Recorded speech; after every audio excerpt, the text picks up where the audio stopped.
Do you want to take a life? Do you want to cross that line? Because it's a long way back from hell.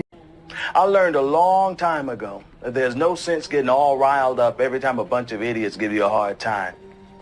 In the end, the universe tends to unfold as it should. Plus, I have a really large penis. That keeps me happy. The owner always wanted to run away and join the circus when he was a kid. Now the son of a bitch owns the circus. Ah, man. Real license to steal. Oh, yeah. The American dream come true, man. Pure Horatio Alger. Yeah. Welcome to the happy place. Listen, let's get down to brass tacks here, man. How much for the ape?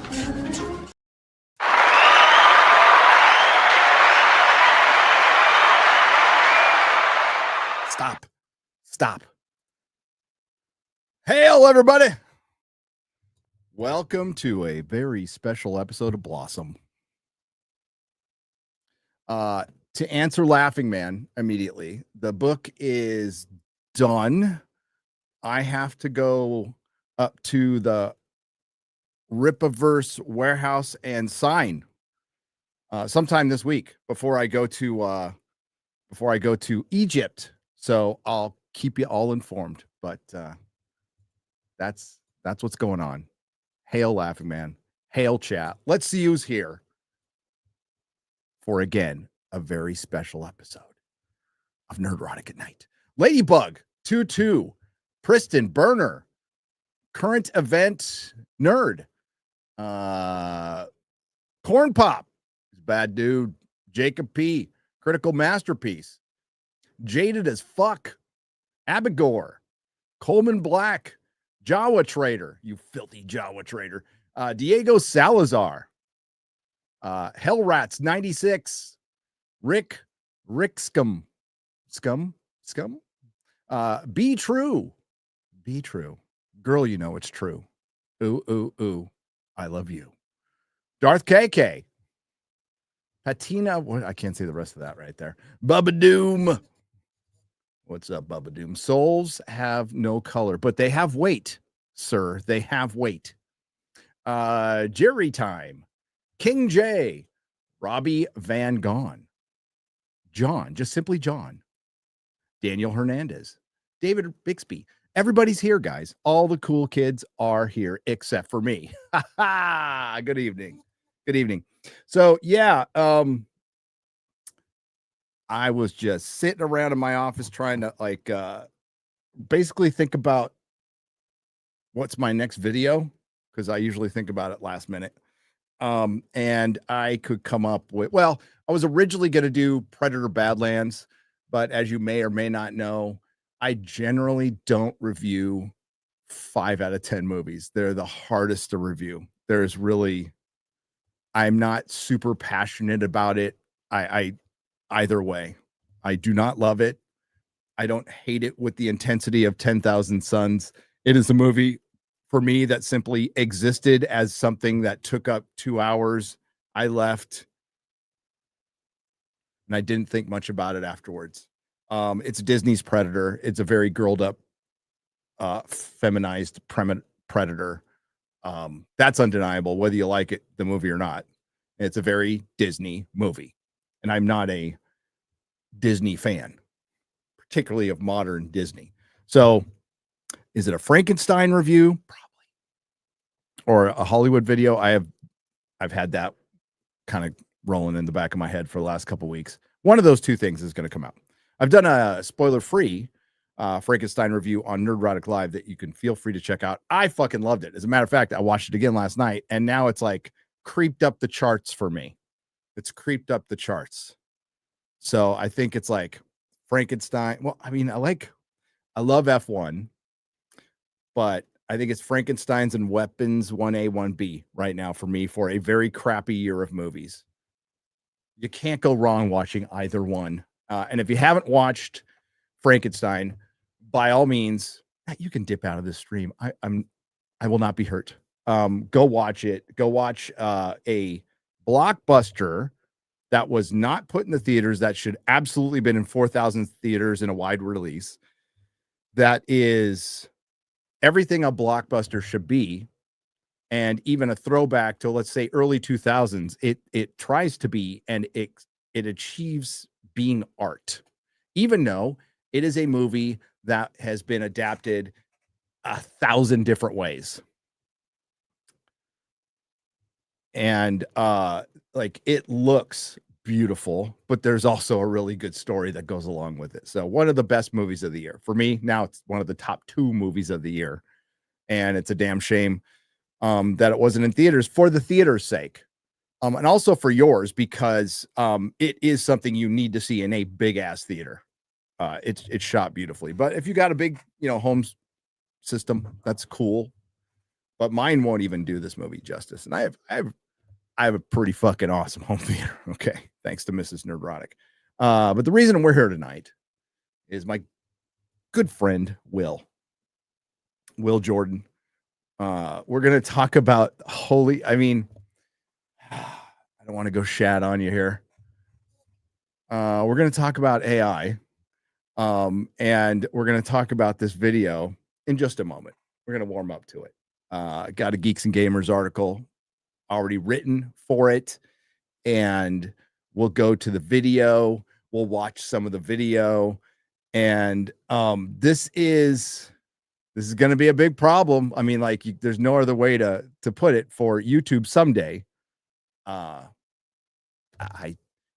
will start out by saying it is a principle of my recovery that I tend to not stress over things that are completely out of my control. I'm pretty decent at compartmentalizing some stuff. So this is stuff you could see coming down the pike.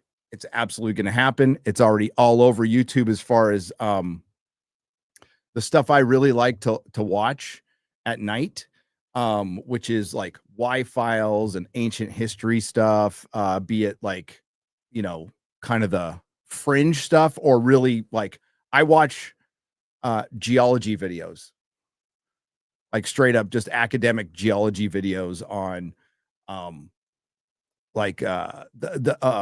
the traps in India, or the traps in Siberia, or what put all the layer of lava in the Northwest, how the hot spot, which some people deny, of Yellowstone, the caldera, has moved. It's like stuff like that. It's neat. I think it's neat. A lot of 3i Atlas stuff I've been watching, but then some history stuff. And that's getting filled with AI, and you can find it pretty easy. It's, there's a really neat video on Atlantis that's 3 hours long. You're like, nope. Nope. So, and that's easy to find out, but I am curious. Hang on, let's see.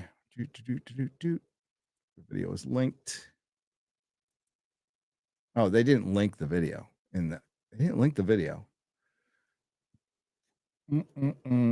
So it is Jaded Historian. Let me see if it's still up.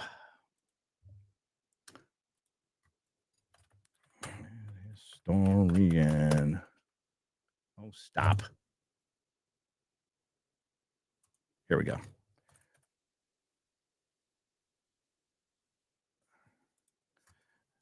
Jaded Historian. I thought there'd be a link to the video in the article. Maybe there isn't. I didn't. There, it's still up. It's okay. So, I mean, there's been okay, the last thing you guys want to hear about is YouTubers bitching about the algorithm, money, Crimea River. So you won't be getting that here. You won't be getting that here. I want to start out by saying I am incredibly grateful for YouTube and the almost 12 years I've been on it, and almost 8 years of full time that has allowed me, thanks to you guys, the greatest gig in the world that I love and I will continue to love. I know at Neon, at Clownfish, made a really good video, and so did Shad, talking about like all the changes to the platform this year. And I'll just give you the rough overview so you won't get bored, right?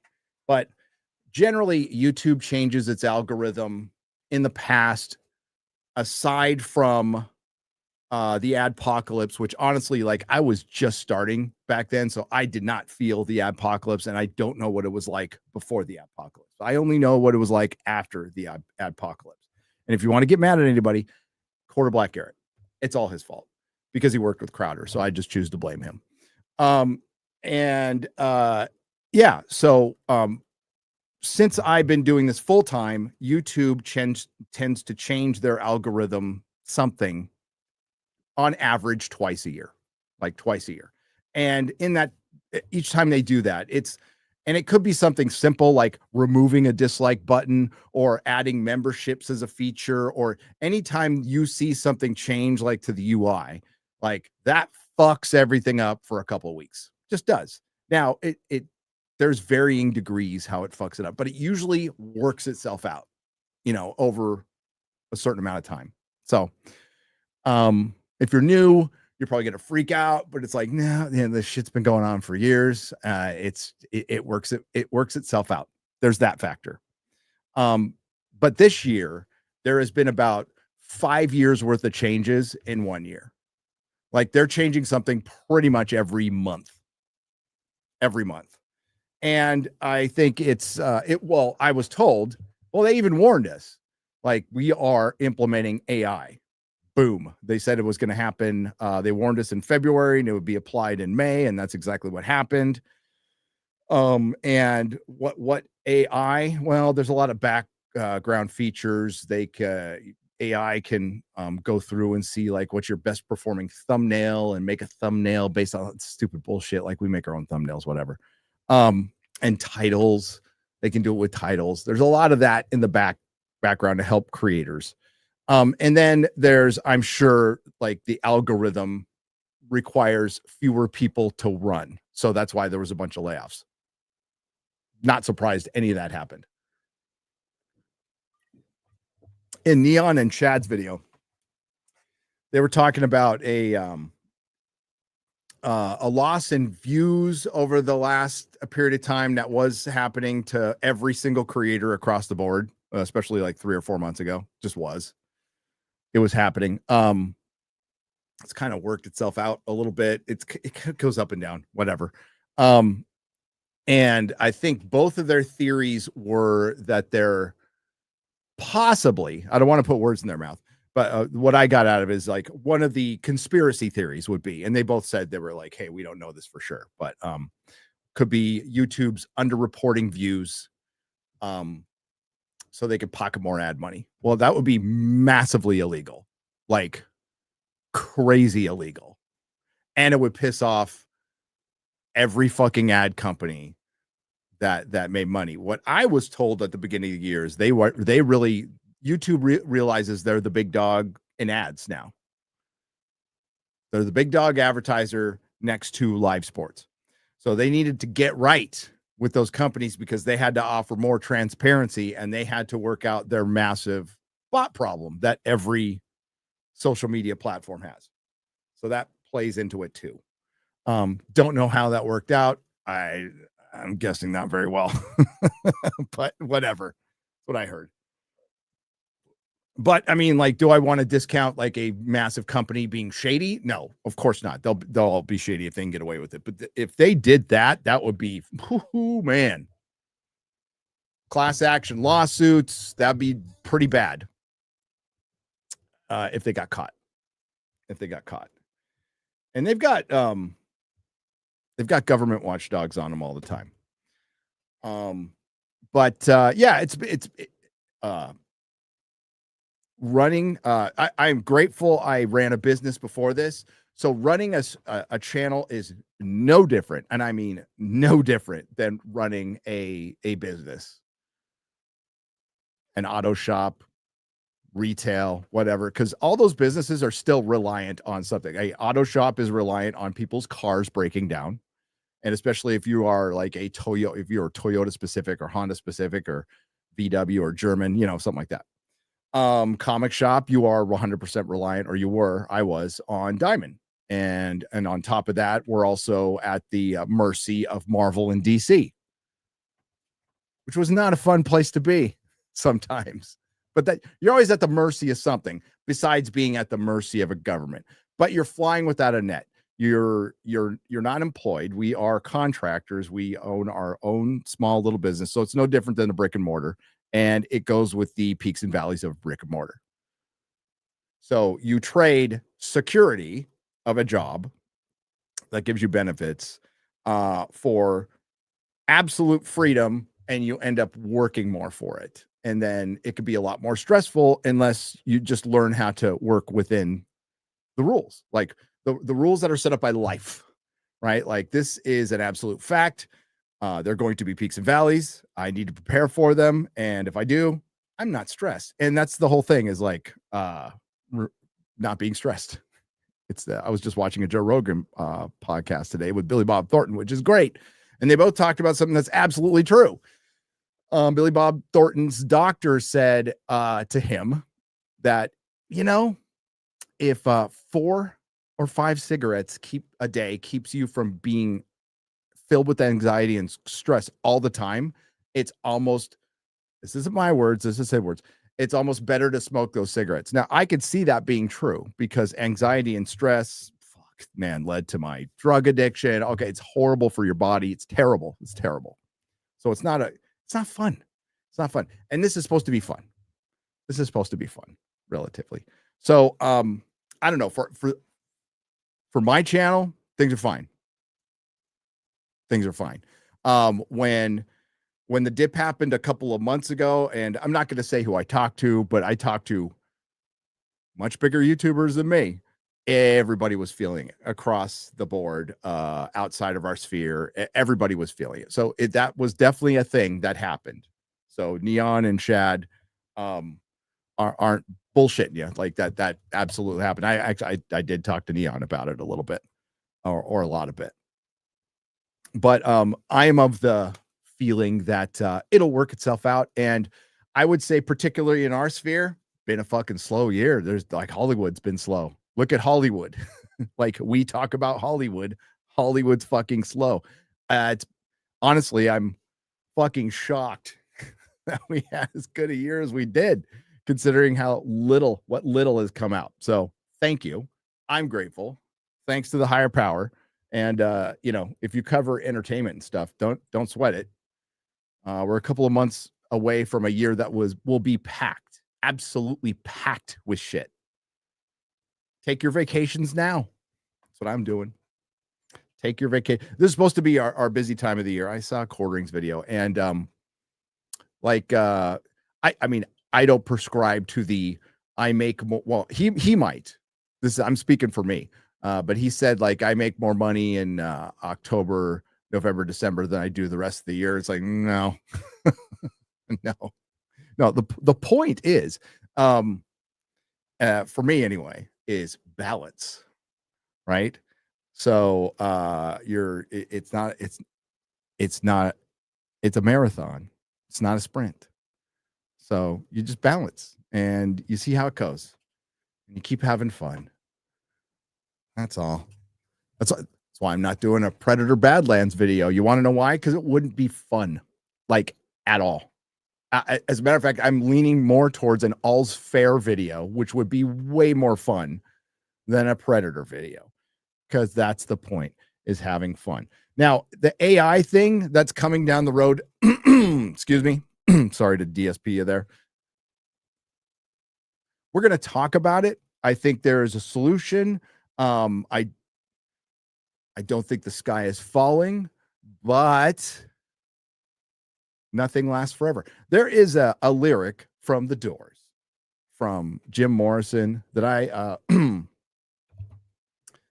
that I have internalized since I was a teenager, and the first time I heard it. The future's uncertain and the end is always near. That's how you go. That's how you go. Like, it gets Mrs. Nerdrotic pissed off. This isn't going to last forever. Now, I've been saying that for 8 years, and that's really cool. Thanks to you guys, and I don't intend on going anywhere, and things are good. But with the AI coming down the pike, it's a matter of like what your tastes are going to be. I mean, you're going to decide. And if the AI gets good enough, ultimately now, I think it's a long way before AI can replace like a podcast or a live stream. Long way. And I think there's certain intuitive things that it just can't learn. As far as being close to singularity and consciousness, we don't understand what consciousness is. So unless some magic gobbledygook happens and somebody accidentally trips in it, like, computers are a long way from equaling the human brain. A long way. But okay, let's get to Drinker tweeted earlier today, like, hey, I think this sounds like me. And I'm like, okay, what is it? So I get there and it sounds exactly like him. And it's written like a retarded computer trying to emulate a Drinker video. And it's of it's of Hello Dolly. Hello Dolly. So I'm going to share it here. I'll get to you guys in just a second. There we go. Let's listen to this. Right then, Hollywood loves selling you a story, doesn't it? The glamour, the magic, the stars aligning to create something timeless. They want you to remember the perfect musical numbers, the dazzling costumes, the happily ever afters. But the real story, the one with the screaming matches, the backstabbing, and the sheer bone-deep sweaty palm terror of a studio going down the drain, now that's the good stuff. Tonight, we're talking about a film that wasn't a film, it was a funeral. The most expensive, most spectacular, most tone-deaf funeral in Hollywood history. Wow, very nice. A glittering tombstone for a whole way of... Okay, that was a horrible clip insert, by the way. Just awful. Like, for one, it's not a good clip. It wasn't well timed. But everything up to that, like, considering that AI is in its infancy, not bad. You can still tell it's AI, but holy shit. Now, it makes some mistakes. I'm going to back up a little bit in the intro. Here we go. Tone-deaf funeral in Hollywood history. Wow, very nice. Okay, A glittering tombstone for a whole way of making movies. We're talking about The Hangover at the end of the big Hollywood musical party. We're talking about the 1969 behemoth, Hello Dolly. They gave Barbra Streisand a parade, a massive hat, and a mountain of cash, thinking it would save the studio. The only thing it produced was a legendary feud, and a lesson that no matter how much you spend, you can't make people buy what they don't want. All fur coat and no knickers. That one. Yeah, the clips need work. Drinker would definitely tighten up that intro a little bit, but you guys get the let's go halfway through. Let's see where we're at. They got 15 minutes on it. Of her own career, she had For one, Drinker ain't doing no 15 minutes. opinions, and she wasn't afraid to share them. He is the absolute fucking best at making all the points succinctly, precisely, with no bullshit in under 10 minutes. Nobody is better than him on the internet at doing that, period. She would drive the crew mad with her demands for specific camera angles and retakes. There's one particular scene, a simple one, where she's eating a plate of food. Streisand, ever the perfectionist, insisted on so many takes that she supposedly ate so many dumplings she got sick. She was also famously terrified of horses, which is a bit of a problem when you're the star of a film with a massive parade scene full of them. This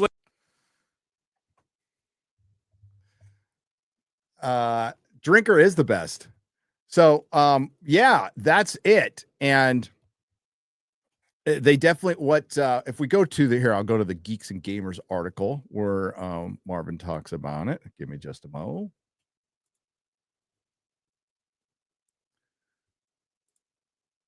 There we go. Because they got his voice off like a cloning site, right? So, like, I don't know if you could purchase it or not. I'll have to check on that one. That would create just a lot of problems, wouldn't it? So, This is from Marvin, Geeks and Gamers Daily. The Critical Drinker accuses channel of using AI clone of his voice, and everyone seems to agree. It is. What I didn't show you guys is it is an AI voice of Drinker written in the style of Drinker, and then we'll go look at the comments under it in just a second, because those are all AI too. So this might be something that YouTube really might want to fight if they want to keep advertisers happy. I want you to keep in mind what Facebook has been sued for multiple times and lost, which was fudging impression numbers on ads. So remember earlier when I said, well, I don't know, they get in a lot of trouble. Well, I mean, fudging impression number on ads that would be a death sentence for most places except for Facebook. Now, I don't know who's spending advertising money on Facebook, to be honest with you, but so one of YouTube's most prominent commentary creators, the Critical Drinker, Will Jordan, has raised serious concerns that a channel is leveraging an AI generated version of his voice and passing it off as original content. The channel in question, currently known as the Jaded Historian, previously the Vintage Vault, reportedly has about 870, now it's 898 subscribers at the time of this report. So if we go down here, where is, so Drinker said, am I going nuts, or is this an AI version of my voice? And it is. The allegations are significant. The Jaded Historian appears to have mimicked the tone and the cadence of the Critical Drinker while adopting a pseudonym Murphy in a recent video titled Hollywood's Biggest Movie Disasters.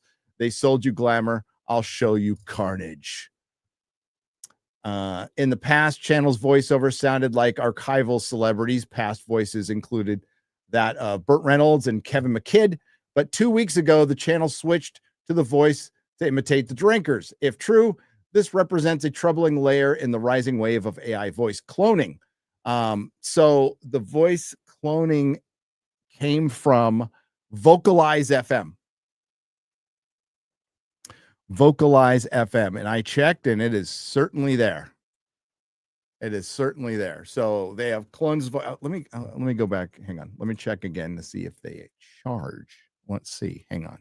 We'll do it together. Talk amongst yourselves. Get started. Pricing. Yes, pricing. Access 50. I'm not going to show you. You can just hear. Access 50,000 plus AI voices for $9.99 a month. Unlimited generations. Skip the queue. Convert much faster. Access to the full AI voice library. Upload unlimited models. Make covers at the same time. Advanced settings of your conversions. High output quality. 24/7 support chat from AI. And yeah, so it's they charge you.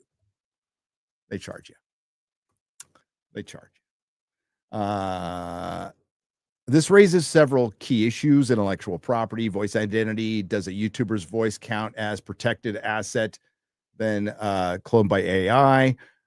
Platform responsibility. If a channel is using a voice impersonating to attract views, what responsibility does the YouTuber and Twitter have to interfere? Well, I mean, okay, so it's one thing to like clone AI voice for parody. Like if it's for parody, I wouldn't care. But when you're, and I mean, they created a new video, but I would think somebody's voice would be, especially one Drinker is a character. His voice is a character, so I think he would have some. I'm surprised it's still up. Now, I don't think Drinker's the kind of guy to go report anything, but I'm sure other people have reported the hell out of it already. So we'll see if it stays up. And if it stays up, then we know YouTube's answer, don't we? Don't we? Oh, look, there I am. What am I doing there? At present, we do not have we have not publicly verified proof of that the channel's voiceover tracks are AI or literally cloned from the Drinker file library, nor has there been a response from the Jaded Historian at the time of the writing. What we do have is a credible creator raising alarm over audio likeness coupled with evidence that voice cloning services are actively marketing and imitating him. And what can we do about it? Not a lot. Really, not a lot. That's the thing. My plan is to be so retarded that AI cannot emulate me. And I think it's working so far. It's working. But you guys will know. But as Quartering showed today, like Shorts is just it's just clips from late night, Kill Tony, other YouTubers. It's just and YouTube's done zero about it because they're making bank on Shorts. They don't pay out for Shorts at all. I ain't doing them. If it's the future, then adios. I ain't doing them. I ain't fucking doing them. Period.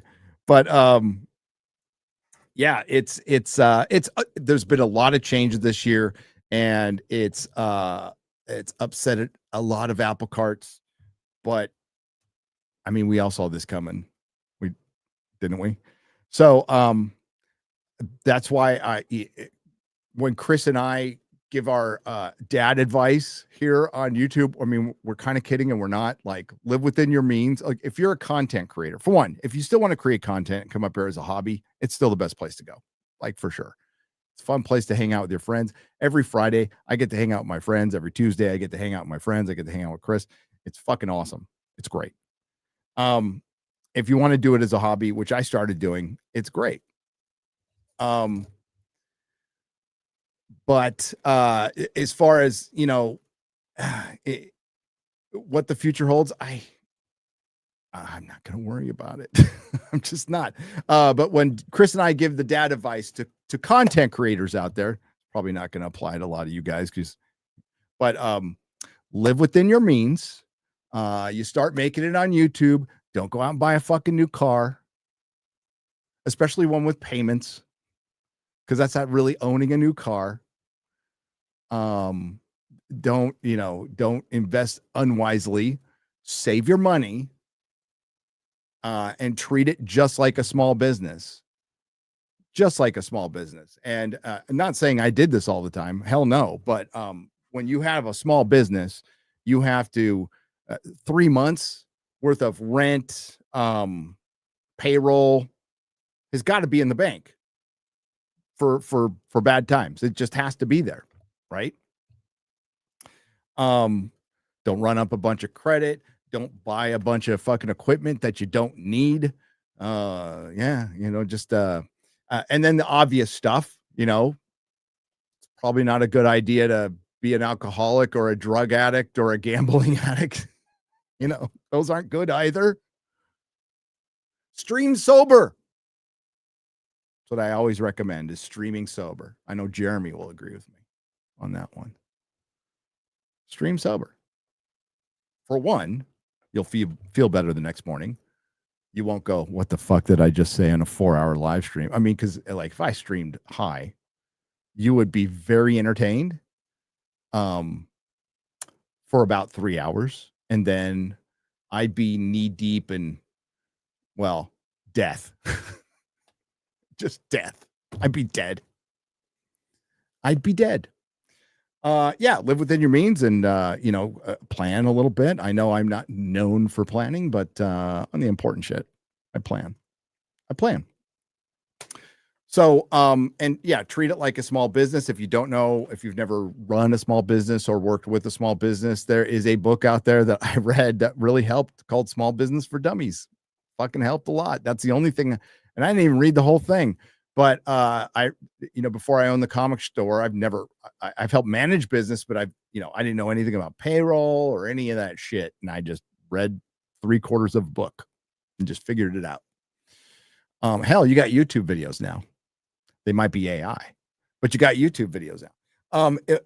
As somebody said in the comments under Drinkers, and I talked to him briefly. I DM'd him and he's like, that's crazy, isn't it? But like, there's not much we can do. It's only going to get better.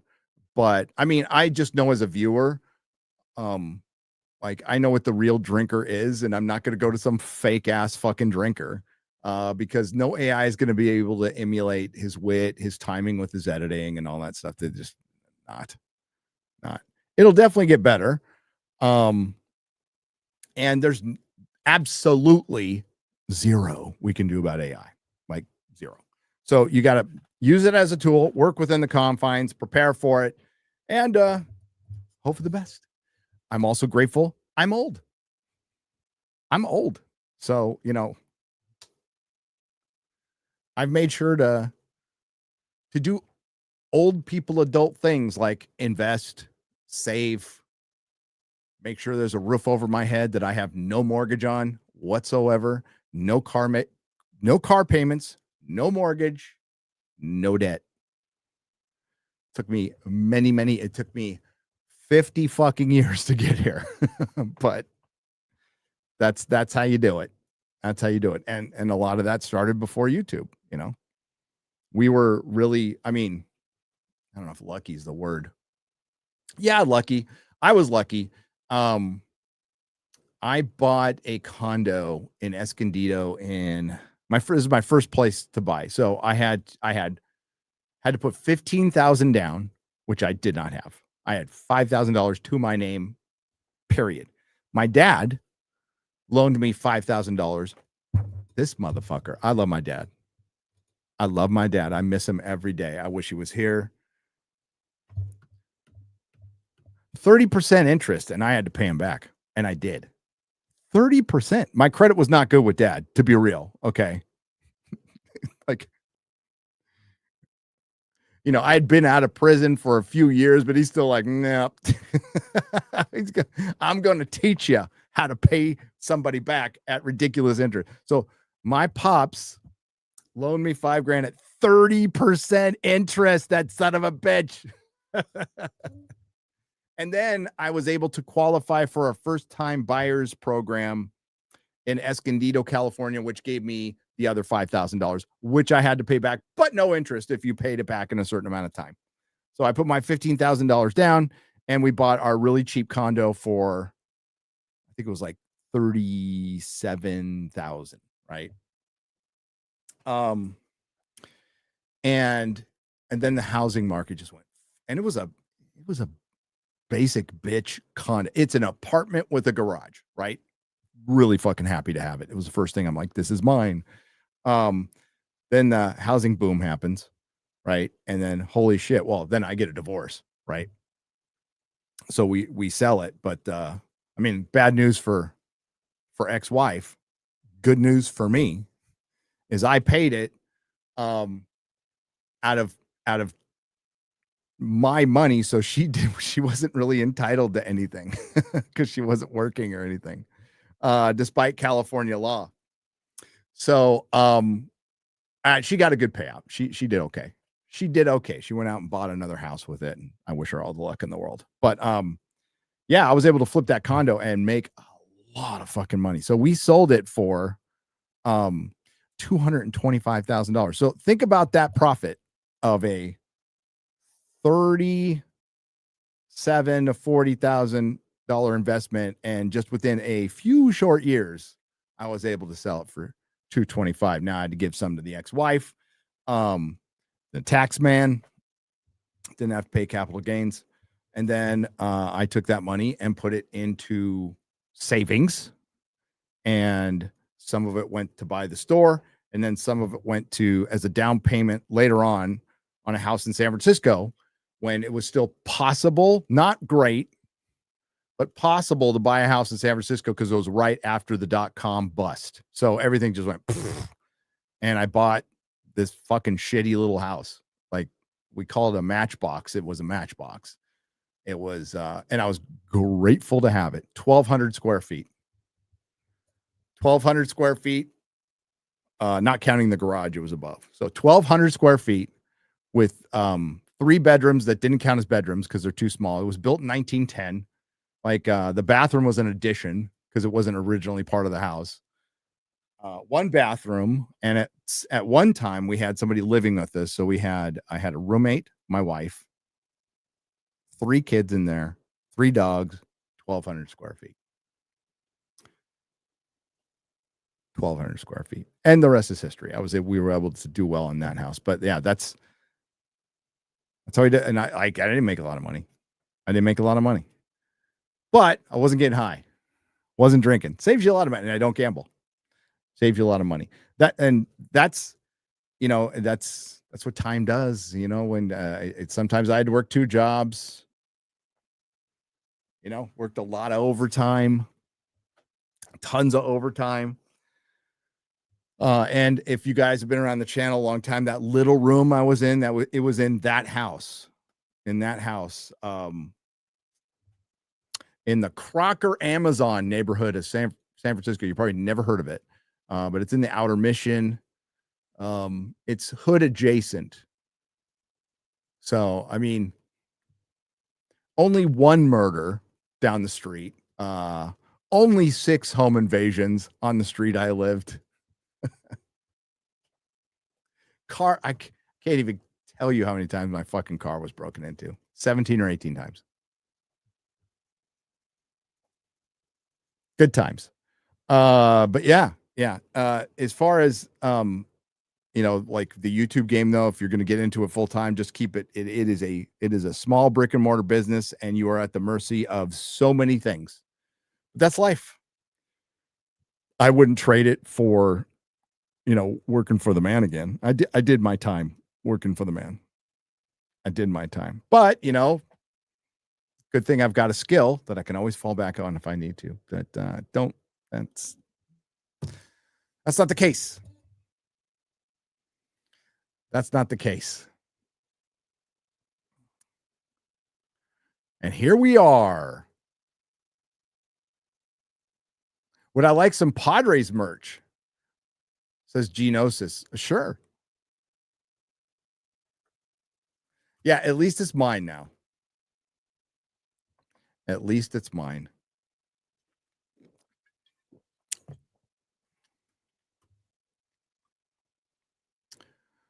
All right. But yeah, I'm going to be interested, like, how YouTube reacts to it. That's what I'm curious about. I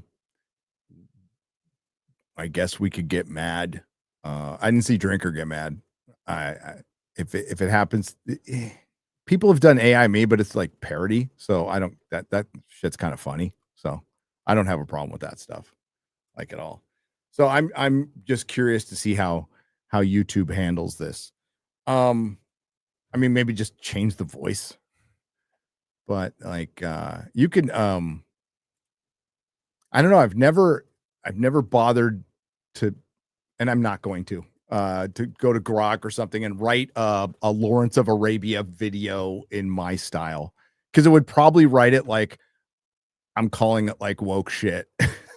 That would be my guess. Cause fucking AI is still retarded. It's still retarded. By the way, Lawrence of Arabia, one of the greatest films ever made. Hail Ireland, what's up? What's up? You can't steal from fellow Scots. I mean, like, is it stealing? You're stealing his voice. As far as Chappy GPT or whatever, fucking writing in his style, I just don't see how you, for one, even if you fought that, like, how? Because you'd have to go to court and prove that this is my style. And like, that's the thing. I knew at the comic store, a friend of mine was an IP lawyer, and he was the first one to tell you, oh, we're making all of this shit up as we go. There is no precedence anywhere. And it's really lucrative if you get good at it, being an IP lawyer. Because again, they're just making shit up as they go, which is funny as hell. But yeah, and like, listen, there's the unwritten rule of, like, for a lot of reasons, we don't flag channels. We don't. That's supposed to be that's kind of the code, keeping to the code. I know it's more of a guideline, Now, if somebody is uploading like one of my videos and using my logo, yeah, I'm going to go after him for sure. I got to protect my trademark and like, but if you're, doing anything transformative in there, then fucking go for it. Right on. I don't care. Asmongold's been reacting to my videos lately. That's fucking awesome. Thanks, brother. Bringing in some subs. That's what it do. So thank you, Asmongold. Lawrence was a Nazi sympathizer, but the movie was really fucking good. Okay. It's a beautiful movie. One of the, I think, I don't even think it's arguable. The most beautiful movie ever shot. And there's a great video. I wish I could tell you the title that I watched. That was not AI, where they break down like why the cinematography was so good. And it's David Lean, right? So it's the type of film he used. And yeah, it's really cool. It's really cool. Yeah, but I'm sure Drinker will address it on Open Bar, but will it really be Drinker? Will we be on Friday Night Tights? Like, is the idea so bad that I can like once in a while go to Egypt, say, and flip a switch and like something would make a video for me? The idea of that's rad, but also disgusting. I would never do it. Just to take a week off. So I've put myself in a position where if I need to take a week off, I'll just take a week off. But I like making stuff. I do. I might be AI already, Laughing Man. I might be AI already.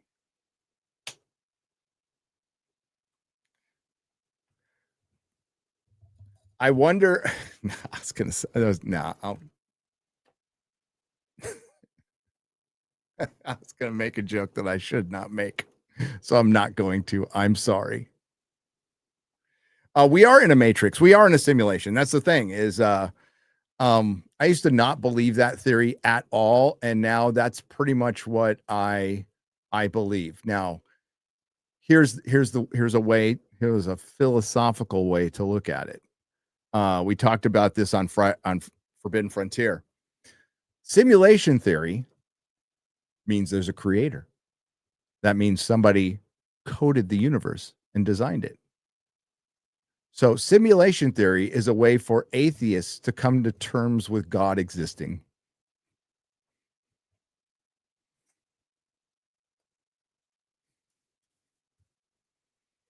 There you go. Or smoke DMT, as the chat says. Yeah, as a sober person, I can't. I cannot. Not even once.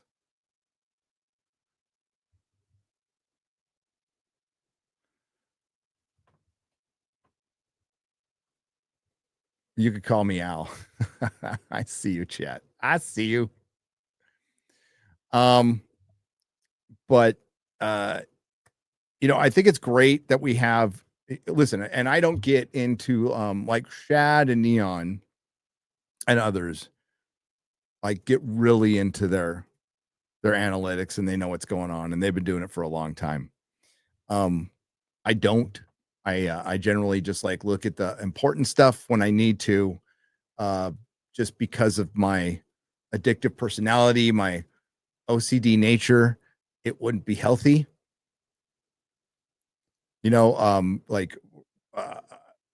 Having any of my happiness depend on, well, for one, a job and like a sub count or something like that would be torture. Would be absolutely torture, but it would be something, especially early days, I would definitely do, and it would not be healthy at all, just at all. And it's a mindset, right? And I'm I'm shitty at a lot of things, but I've learned through hardship and pain to compartmentalize pretty good. Used to really piss off the first ex-wife. Melissa completely gets it, which is she's like one of the few people who because I could be considered kind of insensitive at times because Like I get over shit fast and I just don't dwell. I'll get really mad at stuff, like really, really fucking mad. But once I blow my steam off, it's like done. It's done. I'm not mad anymore. No resentment, none of that stuff. Not as often as I used to. I used to be like Ryan when I was younger, a lot like Ryan. Very little patience for the world. I was angry. I was an angry young man. I mean, Ryan's smarter than I was and am now, but yeah. So compartmentalizing things. Yeah, it was just interesting to see that somebody has cloned Drinker's voice, offering it for sale. I mean, in a way, that's kind of cool, right? It's like, buddy, you made it. Somebody's cloned your voice and put it up for sale.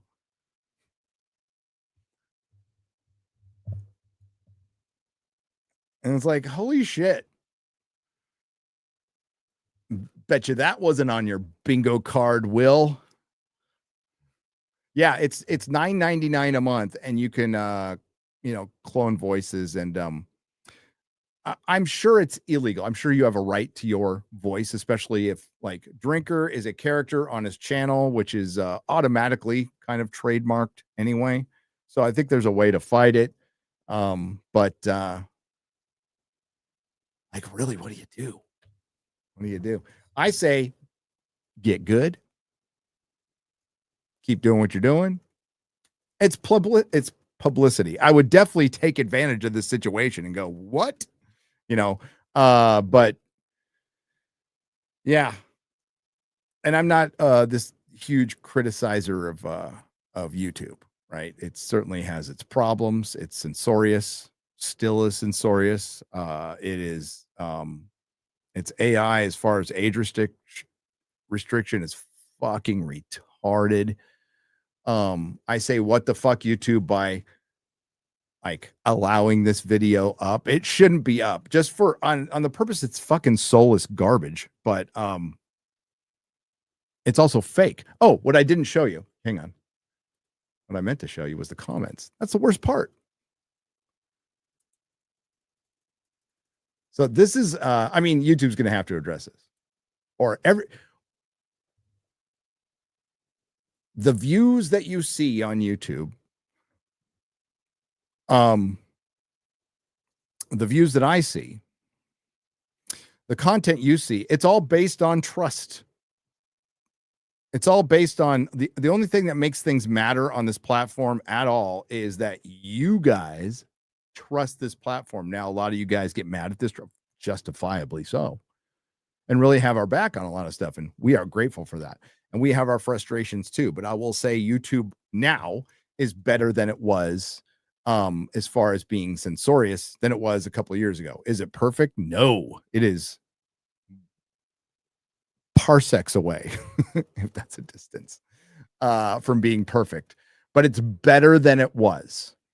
We can get away with a lot more shit. We get away with crazy shit on Friday Night Tights. And I mean, a lot of it has to be flagged, and we protect ourselves with our retardation and it being a 4-hour live stream. Nobody's going to sit through that.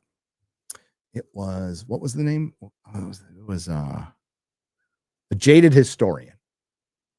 The Jaded Historian. That's right.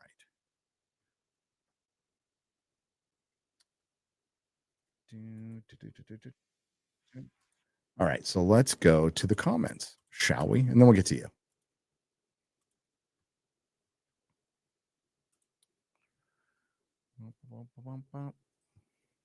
Oh, look, Michael Button. See that? See right down here? Michael Button. Bottom right. Sub to that channel if you like ancient civilization stuff. He's going to be with me in Arizona on December 5th, but like really good channel. Like Uncharted X is like the Mauler of that sphere. I would say Michael Button is kind of like the Drinker of that sphere. Really good channel. I highly recommend it. There's our buddy Ryan. And yes, I was watching Best of Landman. So here we go. We have comments. Oh, there's a real one.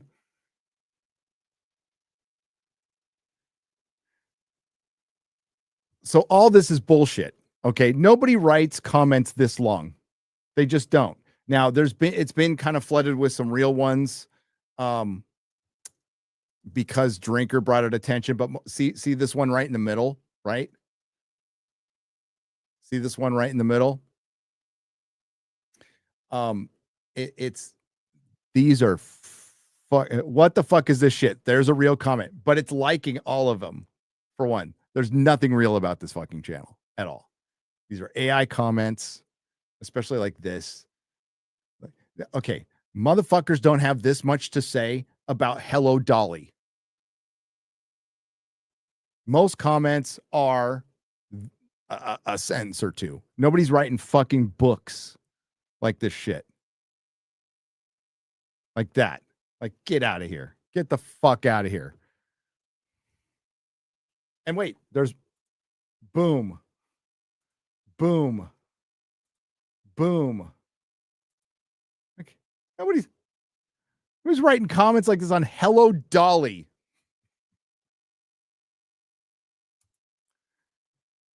Get out of here. Get out. I do. I mean, I can't read them all because there's thousands, but and I'm grateful for that. But yeah, the dead internet thing, it's going to be a reality. And I don't know if that's here. I think, you know what, and I know I make my hello laughing man. I make my living on the internet, but I think we will all be saved someday by the analog generation. The generation that's just going to think it's cool to go outside and go fly fishing and have a rotary phone. And, you know, I absolutely believe that will happen because each generation reacts against the previous for the most part. So analog generation coming any day now. They're going to play acoustic guitars, acoustic drums, rotary phones, two-stroke engines. Will be like really cool. I don't know about 8-track. Definitely vinyl. We're already kind of there with vinyl. And like, I've heard other people say this and they're right. Vinyl's awesome. I love vinyl. It's better packaging. It sounds really neat. It's not better than like Blu-ray audio, which is fantastic. God, I wanted to buy Kiss Alive 50th anniversary. 50th anniversary, but they have this box set of the shirt and it's an 8-album box set. It's like $400. I was like, $400, bro. $400. But I've been listening to a lot of Kiss since Ace died. Huge part of my life, Kiss. Huge part of my life. Gary, did you see Guillermo del Toro's Frankenstein movie? I saw it. Was a shitty ass period movie with no action. I quit after 50 minutes. I couldn't agree. I could not disagree more. I think it's one of the best movies of the year. It's not supposed to have any action. It's a gothic romance. It's a gothic romance. If you're looking for like high octane Frankenstein action, what was the movie where Two-Face was in? What movie was that? Watch that.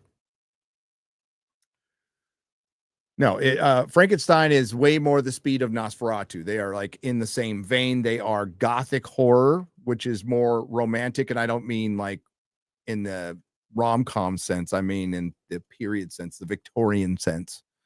Absolutely one of the best movies of the year, an artistic achievement. Well, yeah, watch Van Helsing. And I love movies like that. Watch Van Helsing for sure.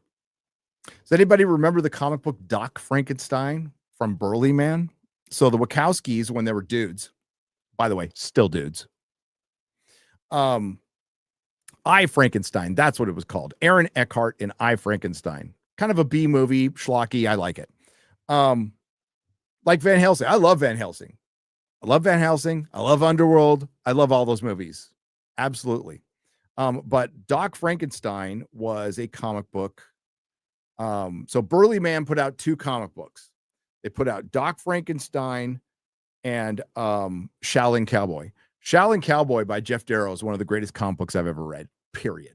Fucking Dark Horse just did a reprint just last couple of years of it. Burly Man was a company publisher started by the Wachowski brothers back in the Matrix days. I like Doc Frankenstein, but Shaolin Cowboy was so much better. Yeah, I mean, there's nothing to Underworld or Van Helsing. I just like them.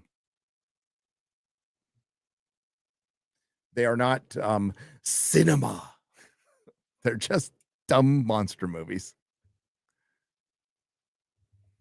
I did see Hansel and Gretel with Jeremy Renner, and I don't remember it at all.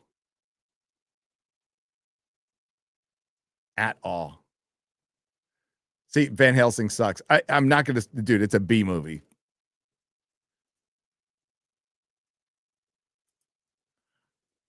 Guilty pleasure movies. That's what they are.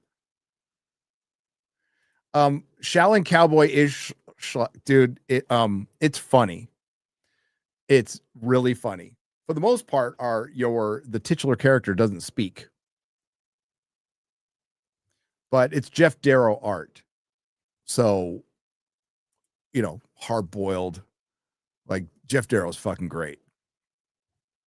He's Mobius-esque. Fantastic artist.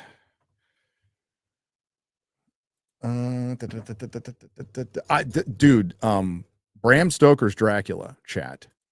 That's an all-timer. That's a fucking all-timer. And my favorite my favorite vampire movie. Even with Keanu Reeves and we give Kevin Costner shit, but like we have to at least, Keanu Reeves' accent was fucking terrible, but at least he tried. Okay. But the style in that movie, come on. And Gary Oldman. And I love Kevin Costner's Robin Hood. Like, love it. Love it. Near Dark's good. Lost Boys is good. Those are good vampire movies. Yeah, somebody cloned a drinker video. It's going to be the topic of conversation. There's also been the topic of conversation where, the AI bots running this platform, YouTubers being worried, other YouTubers talking about like ad income going down. I haven't really seen that, to be honest with you. It's all relative to what we talk about, and when there is a month of no movies, and I mean none, and I'm niche, so I'm not going to talk about everything.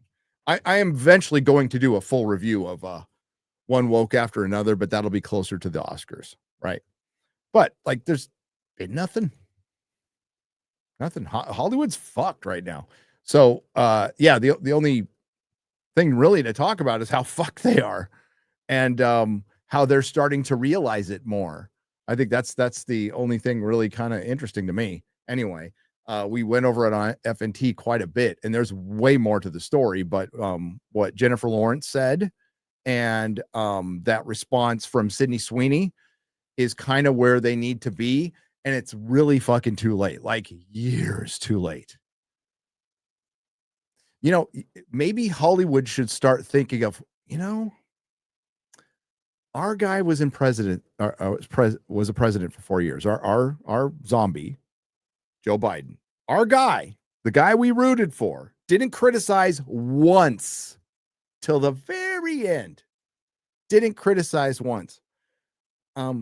Maybe all your time spent bitching about a president who wasn't president. Probably should have been, because he got cheated. He just did. And more of that shit's going to happen, by the way. And by putting that off, y'all would have been done with Trump by now, but now you're not. But bitching about him kept him in the zeitgeist. You constantly bitching about him kept him in the zeitgeist. And you also played your part in dividing the country. You also played your part in convincing so many people we can cut the bullshit. Like, they're doing a Nuremberg movie, and like, fine, make movies about fucking Nazis forever. Nazis sucked. The nationalist socialists sucked. It's just you make so many movies about Nazis and you make none about commies, like zero. And they murdered more people. But I guess it's okay to murder indiscriminately over murdering discriminately. Don't fucking know where the logic comes from then. So by all means, make a Nuremberg thing. They got what was coming. But the reason they make so many of them is because of, in the Nuremberg movie, according to Alan Ing and Chris Gore, who watched it, they make a direct connection to Trump in the Nuremberg movie. So they're not going to fucking learn. They're not going to fucking learn.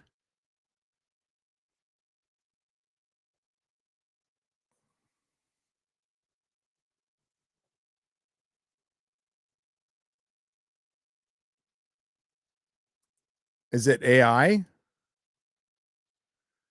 That would be kind of funny if somebody wants to shoot that to me on Twitter. Hail Laughing Man, brother. What's up, man? Dude.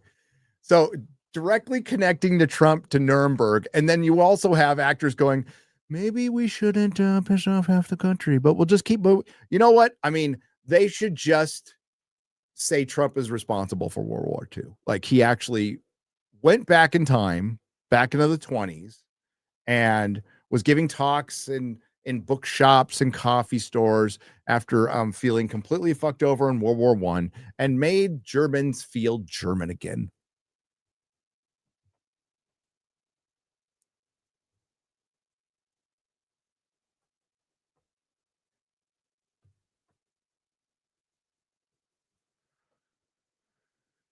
And yeah, so Alan Ing has tweeted about it, and they have a review, I believe. I don't know if it's a clip yet, but it was on one of their live streams. Highly recommend you watch it. I'm probably gonna have to go see it now because of this, but fucking hell, dude. They're never gonna learn. They're never going to learn, and they're not going to have an industry. That's the deal. It's like they are now coming to the realization, and this is a hardcore realization. You see a lot of money floating around for people like Taylor Sheridan and stuff because the guy can make money. But like, if Sheridan's shows were on broadcast, he'd be making so much more money. They have diluted the water with shit. Actors aren't important anymore and haven't been for a long time. And our beef, and like, I'll speak for myself. My beef has always been play to everybody. Stop picking a side. Stop demonizing half the country. As an actor, I don't give a flying fuck what you think about the president. Again, watch the Billy Bob Thornton interview. He goes after critics a little bit, and he should. And I'm not taking it personal because I'm not a professional critic. I'm not. I'm just a fan who watches shit and gives my opinion on stuff. But by all means, watch a movie you want to watch. I don't care. But he really does go in on shutting the fuck up. He said he's a radical moderate, which, I mean, I'm pretty close. That's what I'm. Believe it or not, that's what I am. So, and he gives the Ricky Gervais speech, and he's like, well, awards are fucking stupid anyway. And from an artist perspective, I completely get, he's like, his perspective is, how can you give awards for art and how can you criticize art? Well, pretty easily, actually, Billy, but I can understand why you would, as an artist, you know, and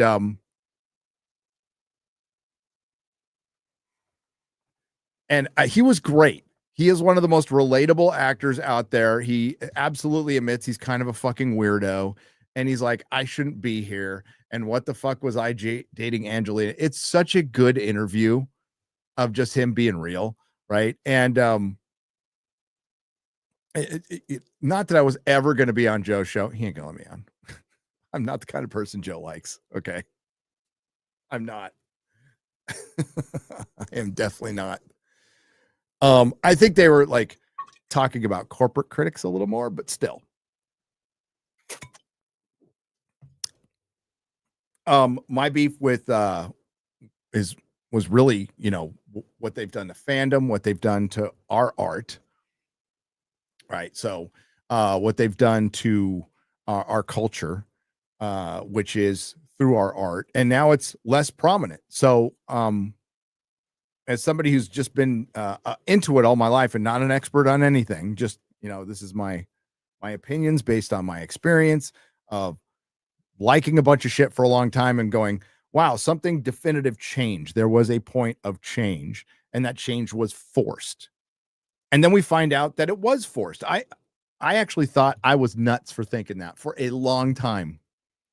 And I'm sure a lot of you guys did too. And that's how we found each other. It was like, what I hear a lot at meetups and in the chat is, I thought I was going crazy. And that's where I was at too. I'm like, I'm going crazy. Times are just passing me by.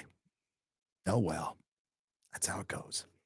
But then you find out later that this was really coordinated. Now, to what extent, that's very debatable, but it was.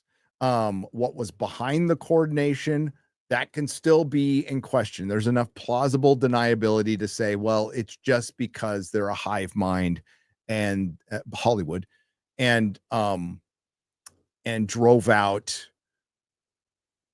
all the dissenting voices, anybody who was just normal liberal or on the right. That one, I guess you can say is still undecided. I don't believe that. I'm just going to be upfront with you. I think it was very coordinated. I think it's easy to coordinate a bunch of retards. If you have a few smart, evil people, they can manipulate and coordinate a lot of retards. And there's a lot of retards in Hollywood. And a lot of very smart and evil people understood how influential pop culture is and used it, because the right never respected it, didn't do anything about it. The right's always infighting. The right is the Washington Generals of politics, and they got steamrolled for many years.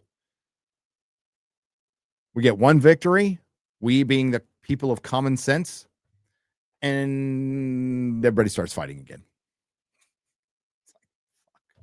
Jesus fucking Christ. But we can't black pill. We cannot black pill. I was mentioned on Rogan thanks to Kurt Metzger, my buddy Kurt. But I'd happily go on, but like he in the bill, you'll see at the point in the Billy Bob interview, he's but I would talk to him about it. I would talk to him about, because they were talking about critics, the difference critics and fans. Now, I identify as a fan. I always will be, always have been. That's what I am. Just a fan, just a viewer. I'm not jealous of anybody. I don't want to go make movies. I do not want to make TV shows. I don't want to do any of that stuff. I like what I'm like, super happy with what I'm doing. But I like enjoying it. I love it. And like when I get to a good movie like Frankenstein, I will tell you all constantly how much I like it. But that's just fan. That's how fans have always been. We'll always talk shit about stuff. We'll always walk out. Now, Billy Bob like talked about, like, somebody said they stormed out of a theater. I'm like, hey, I can't say I've ever stormed out of a theater, right? I've never wanted to walk out of a movie just going, Jesus Christ. More than like ever in the last 5 years, for sure. But then I'm like, well, I took the time to come here. I might as well review it, right? But yeah, you'll see the point when you get, but I can't recommend it enough. Russell Crowe, he did Russell Crowe the next day. That'll be interesting. I think people are trying to make him feel bad for playing a Nazi, and it's like, it's acting. That's like what you're supposed to do. But I think Russell I heard a couple of clips and might get in some trouble, not from me, but I can know thy enemy. He said, yeah, I just thought this was like a really meaty, good role to take. And people are going to go, Nazi? It's like, yeah. The whole point of acting is like acting. pretending you're something you're not. You know, it's no different than playing a serial killer.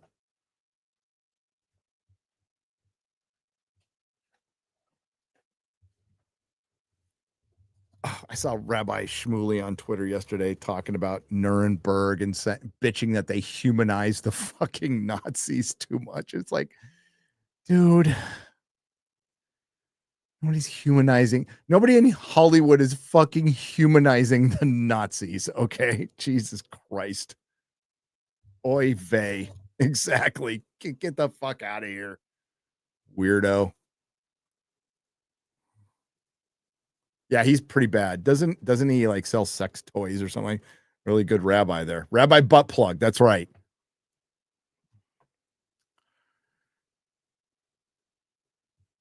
Rabbi Butt Plug.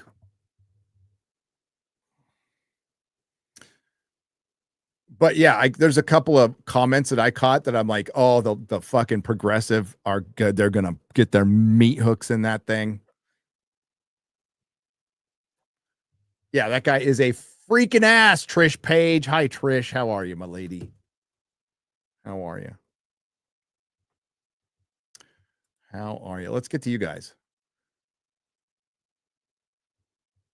I guess the what the fuck YouTube thing is, it's the only title I could think of, is like, how is that video still up?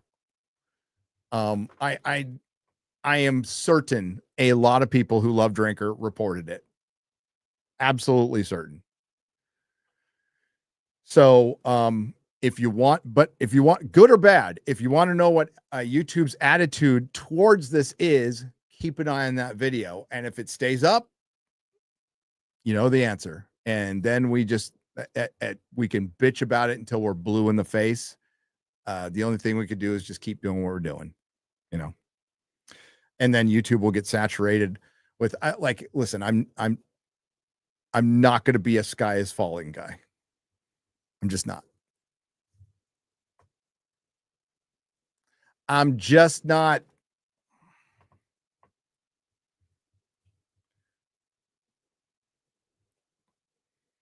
Like, I don't think pop culture is dead. That's where I will disagree vehemently with Matt Walsh. I think the old version of it is where, and I think that's a really fucking good video, and I might incorporate some of it in my next video. Because I think it's really good. He did miss a lot of stuff, but I think he purposefully. He's not a dumb guy. Like, I don't agree with like half the shit he says. Okay, but like, he's not dumb, and I think he got the point across that he was trying to get based on film and TV, right?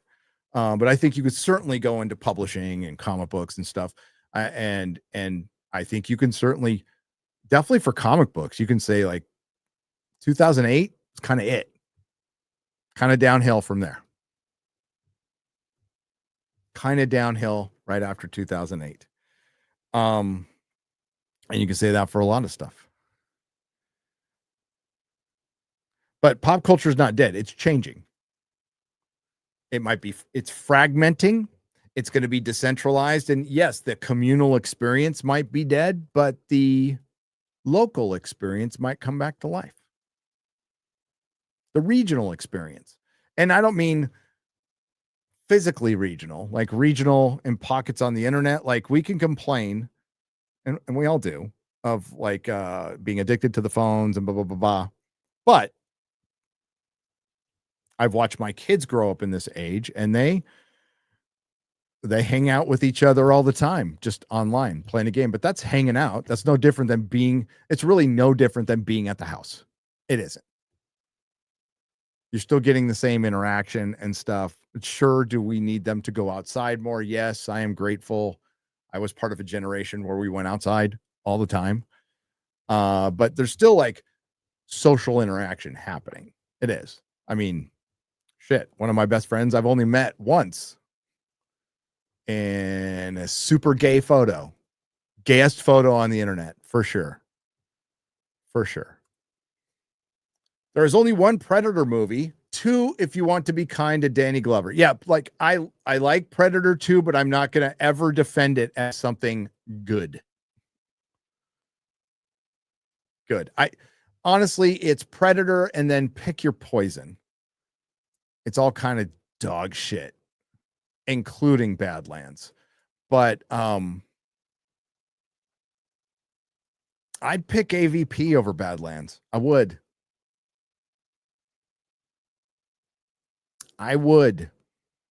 If we're going to go schlock. I mean, pretending Badlands is some like highbrow thing is a bit much. If you had fun watching it, good for you. Don't let me ruin your good time. Thank you, Alex Bell, 4 for $4.99. Big Raj, thanks for the super sticker, buddy. Good to see you. Hope life is good.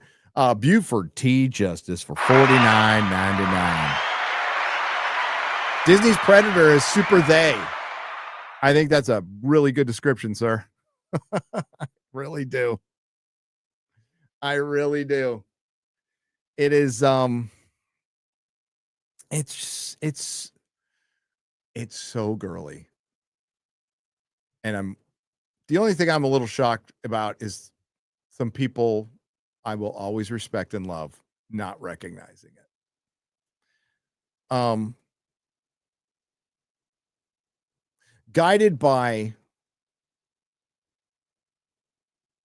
3 female creatures, female synth in charge of all the bland men, bad father, which, okay, Predator lore, you can pass with all that, but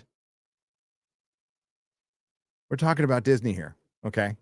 So if you want to say that's the most masculine Disney thing that come out this year, okay, it's still not masculine.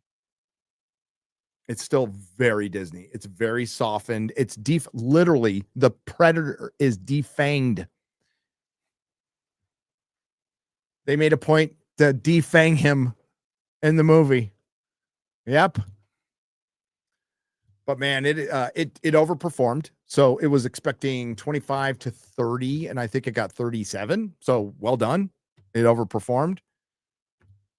But we're cheering for a movie that made $37 million its opening weekend. And everybody's like, box office back, baby. It's like, are you kidding me? And so much for one woke after another becoming the next sinners. It's about to leave. It made $200 million. It's going to lose money. Gary, it's late here. Nothing to say. But you said something, Rufio. So thank you. Sorry, Brits. It's a little late. Rufio, 6789. Thank you for the $1.99. Eric K. and his wrench for $2. Frankenstein would be positive for a change. Would be positive for a change. Eric, I don't know what I'm going to do with you, man. I loved Frankenstein very much. Drinker liked it. I think Platoon liked it. Mahler said it was neat, which it's Mahler's way of saying, like, it's not 10 out of 10, but I liked it. Said it was neat. I don't know who else has seen it. Yeah, Shad loved it, and I agree with him on that. So I love Shad. In comics, if I can't get a first print #1 in good quality, is it still worth collecting the series, or do second prints in general ruin the point? Oh, Hufley, who's been a member for 5 months. I am the worst person to ask. Okay, are you a collector or a reader? Because if you're just a reader and don't give a shit about collecting, get whatever prints you want so you can read the book. I still think pamphlet is better than trades. I don't like trades, but when it comes to comic books, I am very snobby and specific. The only reason I would get a second print is for to have a complete collection. So, because I'm a completist sometimes. Like, for example, Civil War, I have all the variants, all the second prints, everything. Misprints. Yes, there are misprints. Everything. Because I'm a completist. But if you just want the run, and you are collecting, you want first prints in good condition. Now, what's the difference between a 9.4 and a 9.8? No fucking idea. I graded comics for a living, and I cannot answer that question. But somehow CGC figured it out. Hail from Sydney, Australia, from Martin D. Turner for 20 Australian dollars. Hail, Sydney. Sorry about your country. I am. What's better, Last Crusade or Return of the Jedi? Jake Tommen for $1.99. Excellent question. What's a better movie? What's a better movie? Last Crusade. I don't think it's even questionable. Right, chat? I mean, like, here, I'm going to go back to you guys. I think you're all going to. Yeah, Last Crusade. I don't think there's any question about it. I'm going to go one further. Oh, this might get me in trouble. I think Indiana Jones is a better trilogy. There, I said it. I said it.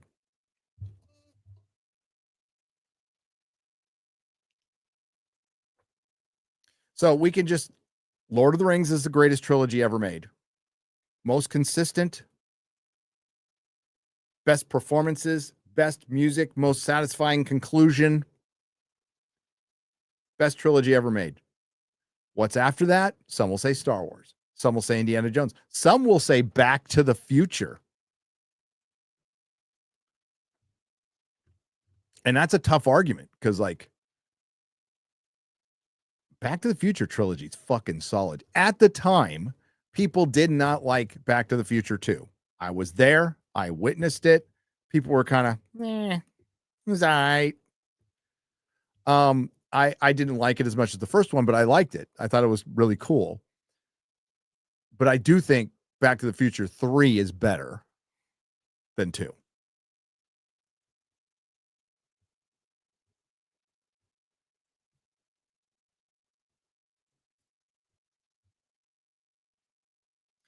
But we're like, top 5 trilogies. Well, you know what? Maybe I should make that video, don't you think? Rhombosaurus. I mean, you know what number 1's going to be, but what are 2, 3, 4, and 5? Is there a 5? Could there possibly be a 5? And yes, Indiana Jones is a trilogy. Indiana Jones is a trilogy. Can't say The Godfather because part 3 sucked. Mad Max.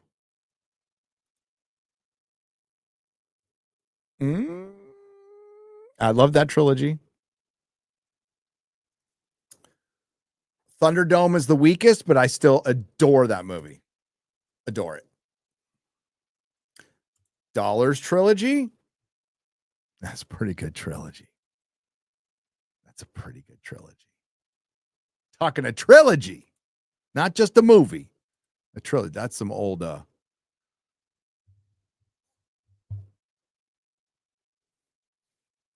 Toy Story, not a trilogy.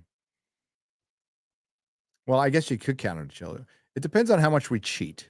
And if you ain't cheating, you ain't trying. Austin Powers, Goldmember's like a big downturn.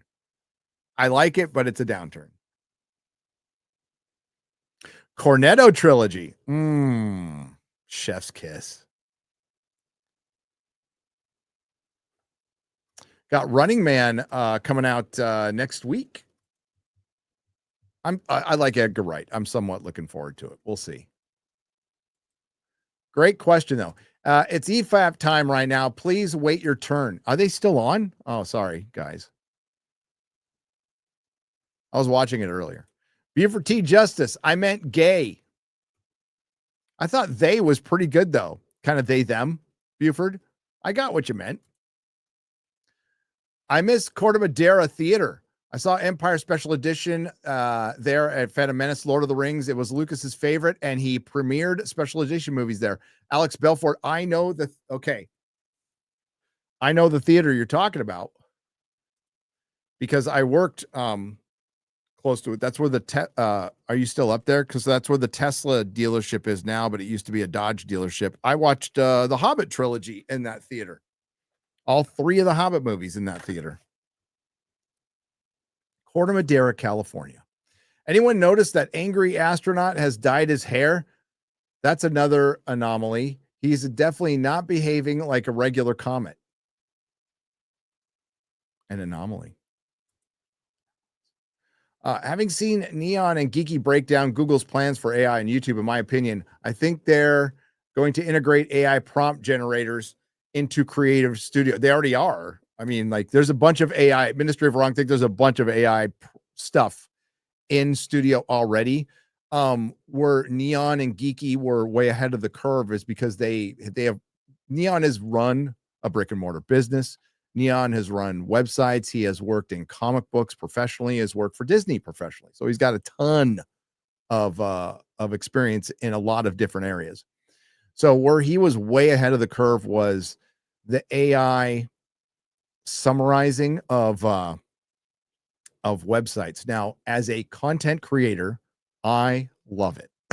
I hate to say it, but I do, because it helps me find stuff in articles that I remember from 5 years ago, like that. It used to take me, what used to take me an hour now takes me like a minute.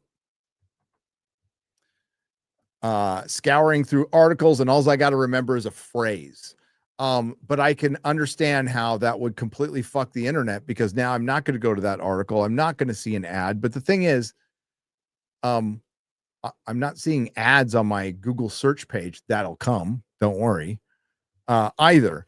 So, but that's where Geeky and Neon were way fucking ahead of the curve. They were talking about, like, this is going to fuck websites and website ads and traffic, and it has. And websites are going to be like, I spent a bunch of money working on, like, going to revamp my website, nerdrotic.com, and I just abandoned it. I'm like, it's not even worth it at this point. It's just not. It's not.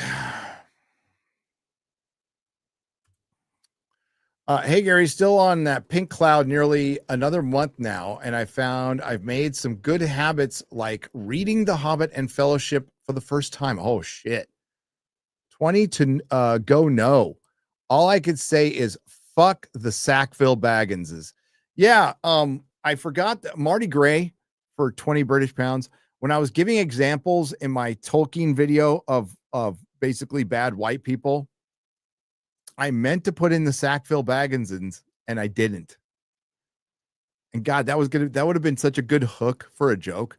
It's like, in the most evil white people of all Middle Earth, the Sackville Bagginses.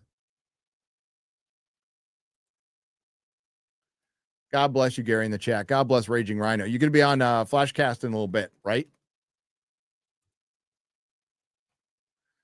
Go check out Raging Rhino on Flashcast in an hour and a half. I know, like, Flash sets the start time at 9:30 and then starts at 10. Milwaukee/Wisconsin meetup in the near future. Maybe, Alex. I mean, I'm going to be living there part-time now. So, yeah, I got a place up there. I mean, north of Milwaukee. North of Milwaukee. Shaddam, Zachary Levi on Tim Pool before FNT. Why, Gary? What the cuck? We couldn't work out the dates. We're still working out the dates. Son of Bob Ross for $10. We are still working out the dates, but we are in contact with them. Just Boy, the Matt Smith Doctor Who collection. So far, I'm enjoying it greatly. I am on the Beast Below episode. Oh, that's the second. That's the second Matt Smith episode. Well, 11th Hour is the greatest introduction of a Doctor, like, ever. Second is Spearhead from Space with the third Doctor. Robot. I love Spearhead from Space. I fucking love it. Robot's pretty fucking good too. That's Tom Baker. Gary, are you high or just super stressed? I've never heard you ramble so erratically, and I still have no clue what you're talking about in general, says Lord of the Pants for $9.99. I'm neither, actually. I'm neither. I am neither. But I mean, I kind of ramble all the time, don't I? I kind of ramble all the time. No, haven't been high in years. Big Ounce for $10. Hey, Gary, it's been a while. I've been really busy since October and couldn't do a lot of these. So here you are. Weekly Marvel versus DC Gladiator with lead knuckle dusters versus Monel. Ooh, Monel. Still Monel. Tiger King Rex Carter for $4.99. Advertisers wouldn't care, in my opinion, if the YouTubers get paid as long as the ads are shown and generate sales. You think YouTubers can sue on this conjecture? I don't know. That is a question for a much smarter person. I think YouTube probably can and does get away with a lot that they probably shouldn't do. But I wouldn't want to be the one to rock the boat. I'm pretty happy. Here's where Tiger King Rex Carter for $4.99. Here's where things are going to change. State of California. So, the state of California will probably come in with some labor thing and force YouTube to do like be a little more transparent. They'll do something. So the state of California changed how contracting works, basically. I think it was if you guys in California remember, it was 5 or 6 years ago. 5 or 6 years ago. And because it affected my wife. So what and this is just pulling this out of my ass right now. They'll come in with some gig worker thing where they're going to force YouTube to disclose, like, when we get paid, there's no financial breakdown, and they don't need to because they're not withholding anything, right? So we're contractor workers. They're not withholding anything, but there's no breakdown, like, whatsoever. It is basically, trust me, bro. But I mean, it's always been pretty fair. So I've never had any reason to give a shit, to be honest with you. But the state of California will find a way to fuck it up because in protecting contract workers, they fucked up any possibility for future contract workers. They minimized how many people, like, basically my wife had contract workers and she had to basically turn them into employees, which means she had to let a couple people go because she just didn't need them. She took on a couple people that she didn't necessarily need because, I mean, they paid for themselves, but once it became complicated, it's like, sorry, gotta go.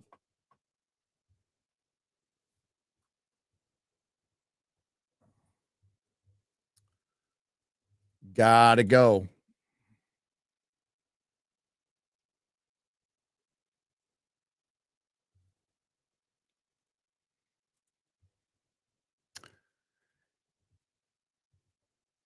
Hey, Gary, it's been a while. I've been really busy since October and couldn't do a lot of these. So here you are. All right, I just read this one. Jesus Christ. It's happened, chat. Boomer Gary has become senile. I am senile. Very much so. Sydney, and thank you, Sulia Felix, for $2 Australian. Sydney Sweeney simply destroyed the Chuddites, and it was glorious. It was glorious. It was. That was fun to watch. That was really fun to watch. Maybe AI can finish Mahler's Force Awakens review. Defending the truth for $2, maybe.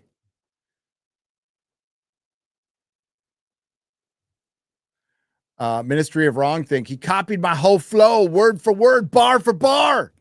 He did.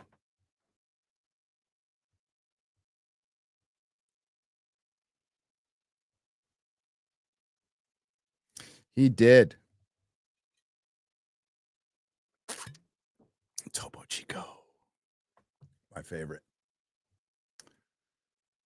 Captain Winkle for $5. Gara. Finished with the feather of freedom phrase. Bring it back. Also, I kind of have. Also, I told you guys do an intervention with Mr. H. He'll also like Predator Badlands. He can like it. That's fine. Nerd Cookies liked it. A lot of people liked it. People can like what they like. I like double scoop sugar clones. Okay. Thank you. It's good to know. Amazed it's taken so long. Travel YouTube has been having this issue for months with YouTube that takes 8 to 12 hours, copied and re-uploaded 1 to 2 hours with AI. Yep. So, how-to videos and all that. That's why amongst my ramblings from earlier, the whole point of those were basically to content creators where save your fucking money, be prepared for ups and downs. That's what small businesses have to do all the time. There's not much we can do. You have to get good, and you have to do something that's as far as like clipping out and either copying or cloning. I don't know about cloning, but like if you're saying that they take 8 to 12 hours and copy and re-upload videos, then that's a problem. Like I honestly, I don't know with how, let's just say like how litigious Warner Brothers is. Anything with Warner Brothers music and Warner Brothers clips that's used on for shorts or re-uploaded, that's going to get nailed. So there's no financial incentive for that. Like what Warner Brothers does, even when we are doing something absolutely transformative, is they'll hit us anyway. They do. Now, they've been nicer lately, and they've taken time. Like, I think I got hit on what did I get hit on? Oh, my Dune review from like 2 years ago. Not my second Dune review, my first one. So 3 years ago, they hit me on that. It's like, whatever. It's been 3 years. I don't care. But as far as like, I don't know. I'm sure YouTube has a rule for cloning and stuff, but the whole point was like, just be prepared. If you're a creator, this is like, it's happening right before our eyes and it's going to get better. Prepare for the worst. The big tell for AI that I've noticed is words and names that are difficult to pronounce, but everybody already knows how to pronounce. Al always flubs it, like me.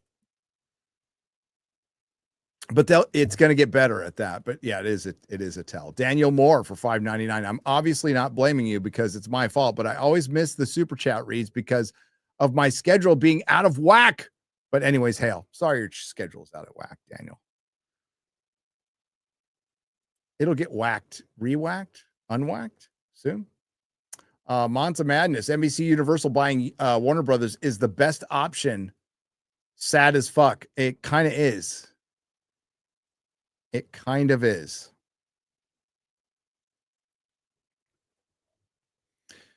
The one option that's not happening is it's not going to be able to be an independent studio. A 17 months of support, Joy Habit. Hail, brother.